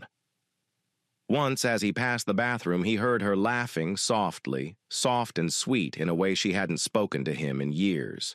He paused, listened, then silence. When she opened the door, her face was flushed. She looked him over like he was intruding on her private world. The breaking point came on a Saturday. She was in the shower. Her phone for once lay on the nightstand. Leonardo stared at it. His conscience wrestled with his instincts, but his gut had already decided. He picked it up. Locked. He tried her birthday. Wrong. The last 4 digits of their wedding date. Denied. The initials of their children. Nothing. And in that moment, something clicked. She hadn't just shut him out of her heart. She had locked him out of her life. That night, Leonardo sat in his car outside a nearby bar, not drinking, just thinking. He watched the neon sign flicker red and blue, his reflection warped in the glass. He had believed that love was commitment, that if you showed up every day and gave your best, it would last. But now it was clear. Elsie had made her choice long ago. By the time he drove home, a quiet shift had taken place inside him. A decision clear and absolute. The next morning, Leonardo made a call. "Mason," he said into the phone, voice low, "I need your help." Mason was an old friend, a retired cop turned private investigator. They met at a quiet coffee shop downtown. Mason, rugged and sharp-eyed, sat across from him. "You sure about this?" he asked. "Once we start, there's no turning back." Leonardo nodded. "I need to know. I need the truth, no matter how bad it is." Mason studied him, then gave a slow nod. "Give me a week." Days passed like molasses. Leonardo played his role as husband, quiet, observant. He didn't confront Elsie anymore. He just watched. She laughed more when she thought he wasn't looking, whispered into her phone, wore dresses he hadn't seen in years, acted like her heart had been handed to someone new. 1 week later, Mason called. "I have what you need. Meet me." They sat again in the same coffee shop. Mason slid a manila folder across the table. Leonardo opened it slowly. Photo after photo. Elsie, in someone else's arms, leaning against a man with broad shoulders outside a hotel, laughing over dinner, holding hands, kissing in a dim booth. One image showed her legs wrapped around him in a parking lot, red lipstick smeared on his collar. Leonardo stared jaw tight. His hands trembled. "That's her boss," Mason said. "David Rourke. Know him." Leonardo's stomach turned. The name tasted bitter. "I know him," he said quietly. "He tried to buy out my company years ago. He's ruthless. Doesn't care who he steps on." "Yeah," Mason said. "He's bad news. This goes back months." Leonardo didn't speak. He kept flipping through the photos. Each one was another knife to the ribs. But it wasn't heartbreak anymore. It was clarity. "She didn't just betray me," he said quietly. "She didn't just leave me. She handed my heart to a man who's always hated me and smiled while doing it." Mason leaned back. "So, what now?" Leonardo looked out the window. The sun was shining. People strolled by, laughing, sipping coffee, like the world was still in one piece. He didn't answer right away. But in his silence, something deeper formed, like iron, cooling into shape. "I'm not going to fight with her," he finally said. "I'm not going to yell or beg." Mason raised an eyebrow. "I'm going to take my time," Leonardo said. "And when I'm done, she won't even recognize the ground beneath her feet." Sunday morning came quietly. Leonardo waited for it. He didn't rush. He wasn't angry anymore. That fire had burned itself out. What remained was colder, focused. He moved through the house without noise, picked up the manila folder, and headed to the kitchen. Elsie was already there, pouring coffee like it was any other day. She hummed under her breath a tune he didn't recognize. She wore one of his old T-shirts, something she hadn't done in months. For a split second, it almost looked normal. Almost. "Sit down," he said, calm but firm. Elsie turned, eyebrow raised. "What is it now?" "Sit," he repeated, motioning to the chair across from him. With a sigh, she obeyed. "Let me guess another emotional monologue. You want me to feel bad again?" He didn't respond. Instead, he laid the folder on the table and flipped it open. She leaned forward, slowly. "1 photo, then 2, then 3. Her lips parted. Not in surprise, but in quiet recognition. She didn't gasp, didn't cry. Instead, a slow, cruel smile formed at the corner of her mouth. "Well," she said after a moment, sitting back in her chair, "guess you figured it out." Leonardo's voice was even. "You're sleeping with your boss." "Correction," she said. "I'm with someone who makes me feel alive. Someone who sees me." He stared at her, unwavering. "You've been doing this for months, and yet it still took you forever to catch on," she replied. "You really are slipping." Leonardo didn't blink. "David Rourke." She raised an eyebrow. "Jealous?" "No," he said. "Just disappointed. Of all the people in the world, you chose a man who tried to ruin me once. He's bold, confident, not afraid of what he wants. That's more than I can say for you. He didn't flinch. We built a life." "No," she said sharply. "You built a routine, a system, a boring little kingdom where everything was neat and safe, and I was expected to smile and stay quiet. David gave me freedom." Leonardo nodded slowly. "Freedom. That's what you call this." She crossed her legs. "It's better than being invisible. You stopped seeing me a long time ago, Leonardo. I loved you," he said quietly. "I gave you everything I had." "And it wasn't enough," she snapped. Silence settled between them again, thick and heavy. Elsie stood abruptly. "If this is your big moment confronting me, trying to guilt me into shame, save it. It won't work. You want a divorce, file the papers." She walked away without another word. But Leonardo didn't follow. He didn't need to, because the game had already changed. From that day forward, Elsie stopped pretending. She made no effort to hide her affair. She took calls at all hours. She giggled on the phone in the backyard, whispered in corners, left receipts from expensive restaurants in her purse like trophies. She started bringing home clothes that didn't belong to her, gifts, probably. Once Leonardo saw a second toothbrush in her handbag. The mask was off. And Leonardo? He said nothing. He moved like a shadow through the house, polite, distant, quiet. But behind closed doors, he was rebuilding. Every evening, he worked in his study lights, low, pulling threads together, legal advice, financial research, real estate logistics. Slowly, methodically, he removed himself from their shared accounts, shifted assets into his name, moved his investments into a private trust registered in another state. He opened a P.O. box. He arranged meetings with lawyers in a city an hour away. Quietly, discreetly, he became a ghost in his own home, not broken, not bitter, just prepared. And then he made a final call. "Damien Holt," he said into the phone. "I need you." Damien hadn't heard from Leonardo in over a decade. They'd met in college. Damien had been a brilliant, reckless hacker who eventually rebranded himself as a high-end cybersecurity consultant. Leonardo had once saved him from expulsion during a university scandal. It was a favor Damien never forgot. They met in an underground parking garage. Damien leaned against a matte black SUV, hands in the pockets of a hooded coat, eyes sharp.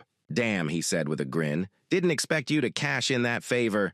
Figured we'd both die old before that happened." Leonardo didn't smile. "I need access. Full access. Her device's accounts, deleted messages, backups, everything. And I need it clean." Damien's grin faded. "This personal?" Leonardo nodded. Yes. Damien studied him for a long moment. Then he clapped a hand on Leonardo's shoulder. "Give me 10 days. Back home, Leonardo barely spoke to Elsie. She took that as compliance. She paraded her freedom in front of him daily like a child testing boundaries. More late nights, more phone calls, more smirks. "You still here?" she'd ask when she came home and found him reading in the living room. "Thought you'd finally grown a spine and left." Leonardo just turned a page and said nothing. Because by now he had what he needed. Damien delivered everything: text messages, emails, hotel receipts, chat logs. Leonardo didn't rage. He didn't cry. He just read through the evidence like a man reviewing a blueprint. Every laugh she shared with David, every cruel word she said behind his back, every moment she thought she was clever and unseen. And then the final turn. Leonardo scheduled a meeting with the board of Rourke Dynamics, David's company. He didn't show up angry. He didn't go public. He came armed with data photos of the affair records of travel paid with company cards, emails that violated HR policy, evidence of insider dealings, and financial irregularities linked to a foreign investment deal David had kept off the books. The room went cold. When he was finished, one of the board members, a woman with steely gray hair and a stern voice, simply said, "Mr. Rourke will be placed on immediate leave pending further investigation." Leonardo gave a polite nod and walked out. David never saw it coming. Within 2 days, the company issued a public statement. By the end of the week, David had resigned. Elsie, still sipping cocktails on one of their business getaways, had no idea. She posted a photo that same day, sunglasses, beach towel, feet in the sand. Caption, "Living finally. Freedom, Nosh unbothered." She had no idea the waves had already started to pull her under. Because Leonardo wasn't done. He had registered a shell corporation months earlier, and using it, he began acquiring shares of Rourke Dynamics as the stock tumbled from the scandal. Quietly, strategically. By the time the damage was visible to the public, Leonardo controlled 51% of the company. He never even stepped into the office. David's name was removed from every board listing. And Elsie. She found out like everyone else through the news. It didn't stop there. Leonardo made one final move. He passed the entire file, every receipt, every message, every mistake to a journalist he had helped years ago during a charity scandal. The article hit the front page. CEO's affair triggers collapse at Rourke Dynamics, and inside, look at the scandal that sank a titan. Elsie's name was there too, bold in the subhead. Cited directly in HR violations, misuse of company resources, and leaked internal messages that made her look vindictive, entitled, and disloyal. Her inbox exploded with hate mail. Her phone blew up. By the end of the week, she was fired. Not quietly, not kindly. A letter from the board informed her she was being terminated for gross misconduct, conflict of interest, and violation of company ethics. Friends disappeared. Group chats vanished. Her Instagram went private. Her LinkedIn was flooded with backlash. The life she had flaunted, gone. And still Leonardo didn't speak a word. He simply sipped his coffee each morning, sat at his desk, kept living. The final knock came on a quiet Saturday afternoon. Rain whispered against the windows. Leonardo was brewing tea. The knock was soft but insistent. He opened the door. Elsie stood there. No makeup, hair tangled. Her eyes were swollen from crying. She clutched her arms around herself like she might fall apart. "Leonardo," she whispered, "please."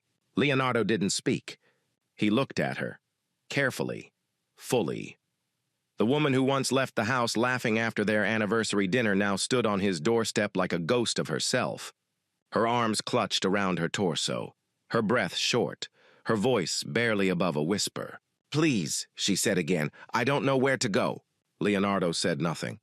"I lost everything," she continued, eyes darting around like a wounded animal. "David's gone. He left. Disconnected his number. His email bounced. I think he moved overseas." She paused, swallowing hard. "My job's gone. I've been blacklisted. No one will return my calls. Not recruiters, not old coworkers. Even my friends, no people I thought were my friends, don't respond. I have no one." She dropped her bag on the ground and slowly sank to her knees on the front step. Leonardo's gaze didn't waver. "I made a mistake," she whispered. "A huge mistake." Then she placed a hand on her stomach. "I'm pregnant." The words hung in the air like a storm cloud refusing to break. Leonardo's brow furrowed slightly, but he didn't speak. "I found out a few weeks ago," she said, barely audible. "I was going to tell him, David, but then he disappeared. I'm alone. I can't do this on my own." Her voice cracked. "I'm scared. I have no support. I'm completely alone." She looked up at him. "I know I don't deserve anything from you, I know that, but you loved me once. Maybe there's a piece of that left. Something. I'm not asking for much. Just help. Please." Leonardo stood still, then asked calmly, "Is it mine?" Her mouth opened. She didn't speak. Leonardo waited. She shook her head. "No," she whispered. Silence. It settled between them like fog. Then Leonardo exhaled and chuckled just once, a short, bitter sound. He stepped back from the door and looked down at her without malice. "You chose your pleasure," he said evenly. "Now drown in the consequences." And then he closed the door. She didn't bang. She didn't scream. She didn't move. She sat on the porch, small and crumpled as the sky darkened. Inside, Leonardo poured his tea. He sat by the window, quiet, calm, watching the rain fall. The silence no longer hurt. It wasn't emptiness anymore. It was peace. He went upstairs and removed the last of her belongings from the closet. A few scarves, a stray perfume bottle, an old framed picture. He boxed them and labeled it simply "Past." That night he slept better than he had in months. Elsie's world shrank, fast. The social fall was brutal. People who once smiled at her across charity galas now avoided her in grocery store aisles. No one returned her calls. Recruiters blocked her on LinkedIn. Her resume became a red flag. Everywhere she turned, there was a closed door. Her phone had become her enemy. It delivered nothing but silence and overdue payment notices. The man she'd staked everything on, David Rourke, had not only dumped her, he'd buried her name professionally. His lawyers had spun the narrative distancing him from her entirely. She had no leverage, no sympathy. And then the baby came. She gave birth in a public hospital, alone. No flowers, no visitors, just a nurse and a set of discharge papers. The baby, a boy, was healthy, beautiful even, but her arms felt too tired to hold him. He cried all night. She hadn't slept more than 3 hours in a row in weeks. Formula cost more than she expected. Diapers drained her. Her old luxury condo was long gone. Now she lived in a tiny apartment with paper-thin walls and flickering kitchen lights. She worked 2 part-time jobs, one at a grocery store, one cleaning offices. The woman who once wore stilettos to dinner now wore slip-resistant shoes and scrubs. Her body ached. Her eyes were constantly puffy. Her hair never looked the same. Her mother told her, "You made your bed." Her sister hadn't spoken to her in months. And Leonardo, he never responded. No matter how many messages she sent, angry, desperate, sorrowful, he never once replied. At first they were defiant. I hope you're happy. You ruined 2 lives. Then desperate. I don't know how to keep going. I'm begging you. Then quiet. You were right about everything. She showed up at his office once. Months later. The receptionist, a young woman with short hair and glasses, called back to Leonardo's desk. She says it's urgent. Leonardo stood behind the glass door and watched her from afar. Elsie looked thinner, tired. She was holding the baby in a car seat. Her hands trembled slightly. Her clothes looked worn. He stepped into the lobby, calm, collected. Elsie looked up at him. Her eyes were red. Her lips quivered. I didn't know where else to go, she said softly. I haven't slept in days. He cries all night. I can't afford daycare. I'm falling apart. He didn't speak. I'm not asking for a handout, she added quickly. I thought maybe you could help a little. Just until I find something steady again. Leonardo stood in front of her, arms folded. I know I don't deserve it, she said, but the baby, he didn't ask for this. Leonardo stared at her, then down at the child, then back at her. Stop, he said. She blinked. You lied. You cheated. You humiliated me. You stood in my face and laughed, and now that the fire's caught up to you, you want shelter. You want the man you threw away to pick up the pieces of your mess. Tears streamed down her cheeks. I was selfish, she sobbed. I was cruel, I know, but I've paid for it. I've lost everything. He stepped forward, voice low and cold. This isn't heartbreak, Elsie. This is justice. He turned and walked back into his office. The receptionist quietly handed her a tissue. Elsie stood alone in the lobby, the car seat handle digging into her arm, her knees wobbling. The elevator door closed before she could say another word. Leonardo didn't look back. Not once. Back home, he texted Claire. Just checking in. How's your day going? He smiled. Peaceful, he replied. That night, he seared salmon-roasted vegetables, opened a bottle of wine, and set 2 plates. Claire would be over soon. The home was warm, lit by low lamps and laughter. Not the old kind, forced fragile. This was new, quiet, strong, steady. Leonardo sat on the balcony later that night, glass in hand, looking out over the city. The lights twinkled. The wind was soft. Behind him, Claire hummed a tune from the kitchen. For the first time in decades, Leonardo wasn't carrying the weight of someone else's chaos. He wasn't chasing peace. He had it. The weeks that followed were quiet. Not the kind of silence that weighs like grief, but the kind that feels earned. Leonardo stripped away the old life with careful hands. One drawer at a time. He wasn't rushing. He wasn't avoiding. He was releasing. He started with the bedroom. He removed the heavy curtains, the dark wood furniture she once insisted on. He gave away the mirrored vanity still cluttered with old perfume bottles and expired makeup. He folded the last of her clothes into a donation box and never opened it again. He didn't cry. He didn't feel triumph, only relief. The kind that comes when a wound stops bleeding and finally begins to heal. He turned the room into a space he actually wanted to wake up in.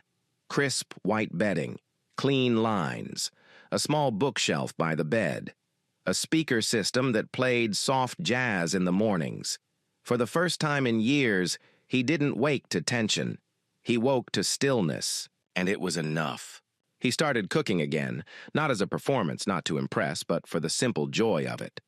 There was something grounding in chopping vegetables, something meditative in stirring a pot until it simmered just right.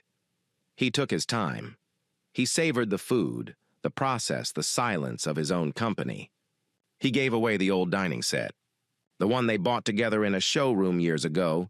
He replaced it with a handcrafted wooden table, a gift to himself, solid, timeless, clean. He stopped checking her social media. He stopped wondering if she was surviving. Her story was no longer his concern, and slowly the ache began to dull. One evening, while walking through a park near his new office, Leonardo passed a small Italian food cart. The smell of garlic and tomato sauce hit him with a strange kind of nostalgia. The vendor had a familiar name printed across the canopy, Luigi's on wheels. He smiled. He ordered a plate of penne arrabbiata and ate it on a nearby bench, letting the warmth of the dish and the cool breeze of the evening mix around him. He watched people walking by, laughing, arguing, holding hands, jogging alone. All of it felt distant, but beautiful. He wasn't lonely. He was alone. And there's a difference. Claire came into his life like a breeze through a window. Nothing about her was dramatic. She wasn't flashy. She didn't flood him with compliments or flirtations. She didn't demand anything. She simply showed up consistently with presence. They met at a business summit in Seattle. Claire was giving a talk on sustainable business models. Her voice was calm, her argument sharp, her energy grounded. She wasn't trying to impress. She was sharing what she cared about. After the talk, they spoke briefly at a coffee stand. Just a few words about books and travel, but it was enough for both of them to remember. A week later, she reached out on LinkedIn. Just a casual note. "Good to meet you. Enjoyed our chat," Leonardo responded. And so it began. At first it was slow. A few emails, then a phone call, then a long conversation about the books that shaped them as kids. There was no tension, no game, no rush. She made him laugh not with effort, but because she understood timing, rhythm, honesty. She listened without looking for an angle. She asked questions that didn't feel loaded, and she shared her own pain without apology. One night, Claire told him about her past. "My husband left me for my sister," she said, over wine and candlelight. "And for a long time, I believed that said something about me." Leonardo looked at her. Calmly. "What changed?" "I realized betrayal isn't about worth. It's about choice. His, not mine." He nodded slowly. "You ever feel like damaged goods?" she asked, only half joking. "All the time," Leonardo replied. She smiled. "Good. Then maybe we can be broken in the same places and still hold water." He laughed, for real, deep and clean. From there, something grew. Not a firestorm, not a whirlwind, a tide. Slow, steady, honest. Their relationship wasn't about escape. It was about return. To themselves, to calm, to what mattered. Claire never tried to fix him. She simply stayed near, and that was enough. She didn't demand details about his past, but when he offered them, she listened. She didn't rush his recovery, but she made room for it. She asked once, "Do you still think about her?" Leonardo had been quiet, then nodded. "Sometimes, not with longing, just memory, like a scar that doesn't hurt anymore but still itches when it rains." Claire smiled. "I can live with that." They built routines that felt like poetry. Weekend trips to bookstores, late-night jazz under patio lights, cooking together in comfortable silence, sharing articles, trading jokes, reading the paper out loud on Sunday mornings, switching voices for fun. They didn't declare anything. They didn't need labels. They just existed well together. One night, as they sat on the floor eating takeout, Claire looked at him and said, "You feel like the last page of a book I didn't know I was reading, but now I never want to close it." He said nothing at first, just looked at her. Then he leaned forward and kissed her forehead. That was enough. Elsie's world continued to crumble. The child, her son, grew fast. But he cried often. Her body was still recovering, her finances still collapsing. No one offered help. Not her mother, not her sister, not her old friends. She had become the cautionary tale in every whisper, the silent example at brunch tables and office kitchens. Don't be her. She received rejection after rejection, for jobs, for rental assistance, for forgiveness. One night after rocking the baby to sleep for the third time, she sat at the kitchen table and wrote a letter. Real paper, blue ink, tear stains on the margin. Leonardo. I don't expect a reply. I probably don't deserve one. But I needed to say this. You were a good man. A better man than I ever realized. I thought I needed more. What I didn't see was that I already had more than most people ever find. I traded gold for glitter, and now all I have left is ash. The baby didn't ask for this life. He didn't ask for my mistakes, but he's here. And I don't know how to do this alone. If there's any part of you that still sees me as human, just human, please know I'm sorry. Deeply. If not for me, maybe for him. Thank you, Elsie. She sealed it and mailed it the next morning. Weeks passed. No reply. Leonardo read the letter once. Quietly. Alone. He folded it, placed it in a drawer, and never touched it again. There was no anger left. Only finality.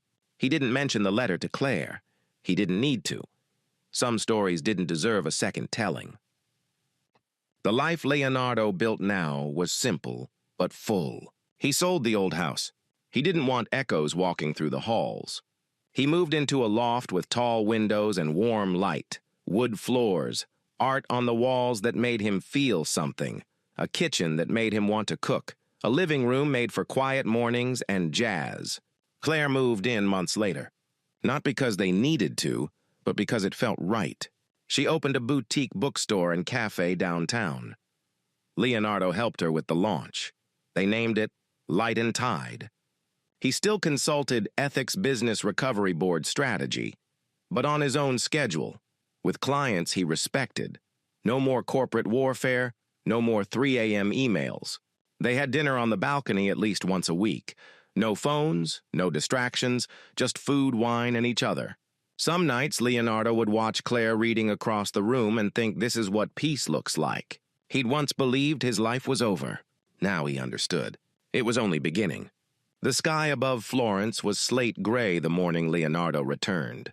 He stepped out of the train station with a single duffel bag and a quiet smile. The city greeted him the same way it always had, with slow, ancient rhythm. Cobbled streets, the smell of roasted espresso beans and aged stone, the sound of bells echoing from hidden towers. It had been 10 years since he last walked these streets. He knew every corner, but he didn't move like a man chasing memories. He moved like a man writing new ones. The boutique hotel was small, built into the shell of a 17th century merchant's home. The staff knew him by name before he even stepped inside. He'd called ahead, not because he wanted luxury, but because he wanted solitude done well. That first evening, he stood on the rooftop balcony with a glass of red wine watching the sun dip behind the Duomo. A warm breeze moved through his linen shirt. The city glowed in that golden hour haze, alive but gentle. He felt no ghosts, no regret, just a simple grounded calm. That night he wrote in a leather journal, not with a goal, not for therapy, just to see his thoughts laid out in his own hand. I used to think forgiveness meant letting someone back in, but now I understand it's just letting them go. She was a chapter. This is the book. The next morning he wandered. He didn't use a map. He stopped when he wanted to, spoke when it felt natural, and ate whatever the local vendors said was good that day. He smiled more. He noticed colors again. One afternoon, he passed a street musician playing a violin near a bridge. Leonardo paused, not because the music was perfect, it wasn't. The man played with rawness, with soul. He missed a few notes, but the emotion carried through. That's what life felt like now. Not polished, not precise, but honest. Leonardo tossed a few euros into the case and kept walking. Back at the hotel that night, a familiar voice came through the phone. Claire. She didn't ask where he was. She didn't pry. She simply said, "Are you breathing easier?" "Yes," he replied, for the first time in decades. "I'm proud of you," she said then, added, "Come home when it feels like the right time. I'll leave the porch light on." Back in the States, Leonardo returned to something different. Not the life he had escaped from, but the one he'd built. Light and Tide was thriving. Claire's Cafe had become a quiet hub in the community, writers, students, old couples who spoke too loudly over their cappuccinos. He didn't need to be there often, but he liked showing up, not as a boss, not as a hero, just as a man who had lived 1,000 lives and found peace in this one. People sometimes asked how he got into consulting. He never mentioned the collapse. He never mentioned the betrayal. He simply said, "I help people rebuild what matters." One day, a young executive sat across from him, eyes wide and voice shaking. "I trusted the wrong people," she said. "I feel stupid." Leonardo leaned back. "Trusting isn't stupid," he said. "Staying after the truth reveals itself, that's where the damage begins." The woman nodded slowly. He didn't have to say more. She knew he understood. Elsie's story faded into the background. He never heard from her again. The last time he saw her was at the courthouse, where she sat on a bench across the hallway, pale, thin, eyes ringed with exhaustion. She didn't speak. She didn't even look up. The child slept in a stroller beside her, one hand curled in a fist. Leonardo didn't hate her. He didn't pity her either. He simply acknowledged that she was a different person now, and so was he. When the judge finalized the divorce and the paperwork was complete, Leonardo signed with a clean hand. No trembling. No hesitation. Just closure. Later, someone asked him what revenge felt like. He smiled. It wasn't revenge, he said. It was clarity. The years passed, as they always do. But they passed better. Leonardo and Claire bought a small piece of land near the coast. Not to flaunt. Not to retreat. To build together. They designed a one-story home with tall windows, a wraparound porch, and a garden where lavender and rosemary grew wild. Claire painted the kitchen in shades of sea foam and cream. Leonardo insisted on dark wood shelves for books. They had friends over. They hosted quiet dinners. Sometimes they said nothing all evening, just shared wine and music and the presence of people who understood peace. He wrote a book, not about betrayal, but about resilience. It wasn't a bestseller, that wasn't the point, but those who read it said it made them feel less alone. One reader wrote in an email, "You reminded me that dignity doesn't require rage." Leonardo smiled when he read that. That's what he wanted. And then there was the night under the stars. No party, no guests. Just Leonardo and Claire on the back porch, sipping tea and wrapped in a wool blanket. "I used to wonder if I'd ever feel whole again," he said softly. Claire didn't answer at first. Then she said, "I think wholeness isn't about being untouched. It's about being honest with the cracks." They sat in silence for a long time. Then she took his hand. "You're not just whole," she whispered. "You're home." He turned to her. And in that moment, Leonardo knew. He had survived. But more than that, he had transformed, not into someone new, but into someone true, no longer defined by pain, no longer anchored to betrayal. He was free, and freedom, he realized, wasn't the absence of suffering. It was the ability to build beauty in its wake. As they sat together under the stars, wind moving gently through the trees, Leonardo closed his eyes, not to shut out the world, but to feel it better. This, he thought. This is peace.